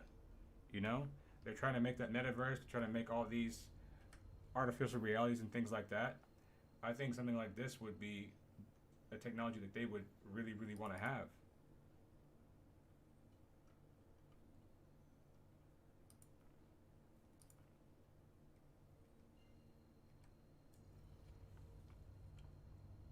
Dude, it's so hard. It's like learning a new language. It is a language, essentially.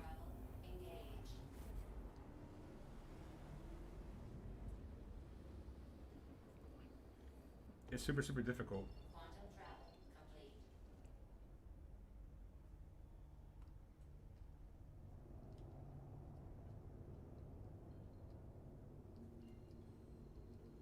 So I cut them a lot of slack. Should the game be further along in development? Maybe, but you gotta understand, like, when they were talking about doing this stuff, like, the external tech really wasn't there yet, in my opinion. I think now we're finally getting to a point to where they can really make this possible.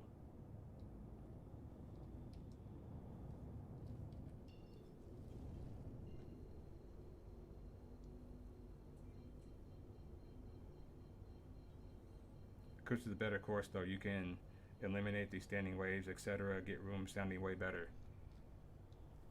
Yeah, I think acoustics is something like I would like because I'm a big audiophile. Like, I use in-ear headphones just because they sound better than over-ear headphones to me.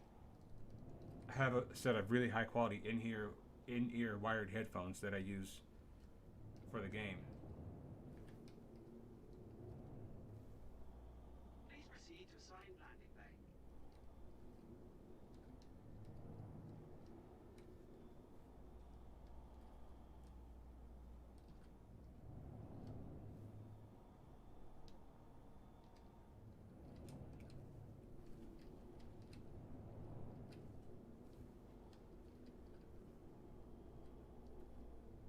Landing gear down.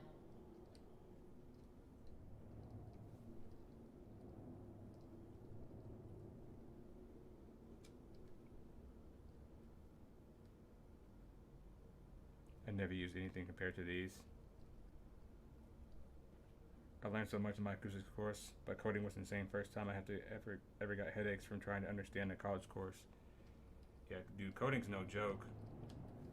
Like, I even tried to like to do like one of those like free coding, like little apps that teach you, and that shit is hard too.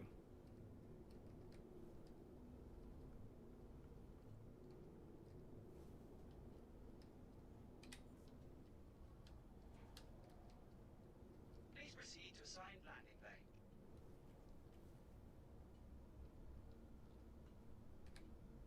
Engines off.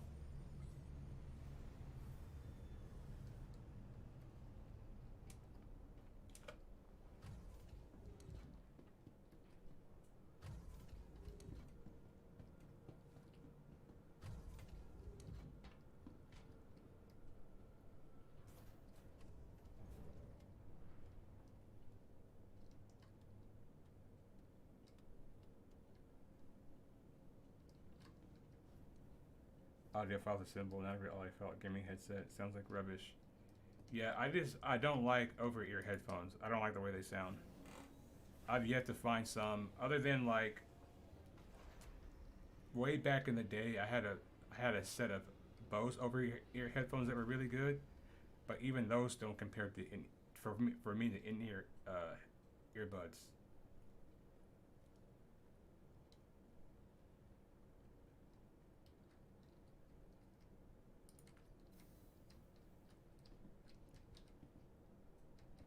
HD 800. So I have to look into those. And a prism converter. There's a lot of stuff I need for streaming. Like, I need to create a virtual line in. I need to. I'll definitely look into them for sure. See how much they are. You know, I'll put them on the list to add. Welcome to the ASOP vehicle retrieval system.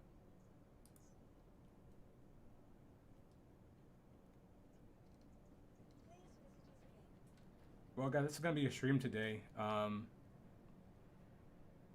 I'll be back maybe tomorrow. I'll probably just do a regular stream, like no reactions, and then we'll probably do another reaction stream Friday.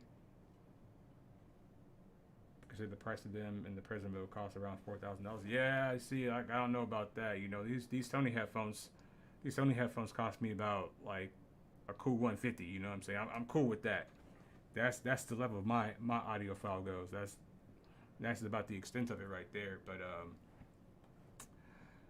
Friday we'll probably do another reaction stream, and Friday I want to try to react to some current world events and things that are going on in media and stuff like that. So if you guys want to see that, let me know. We can try it out, and if it's not like a thing, you guys don't like it, then we can do other stuff. Yeah, that is a good range. It's a really good range. I got Sony. I either go with Sony or Bose for like, you know, the affordable stuff. But I don't like Bose stuff anymore because most of their stuff is wireless now. I don't like wireless headphones. Friday's PvP night. Hey, we can PvP and react, bro. I'm down with it. Y'all let me know. To say again, thank you for all the support. The support has been wild like this past month. And we now have memberships for the channel. So if you want to be a member, you can do that now. There are 3 tiers. And we will have member-only stuff. There will be streams and events for members only. So just make sure you guys get tapped in if that's something you want to do. So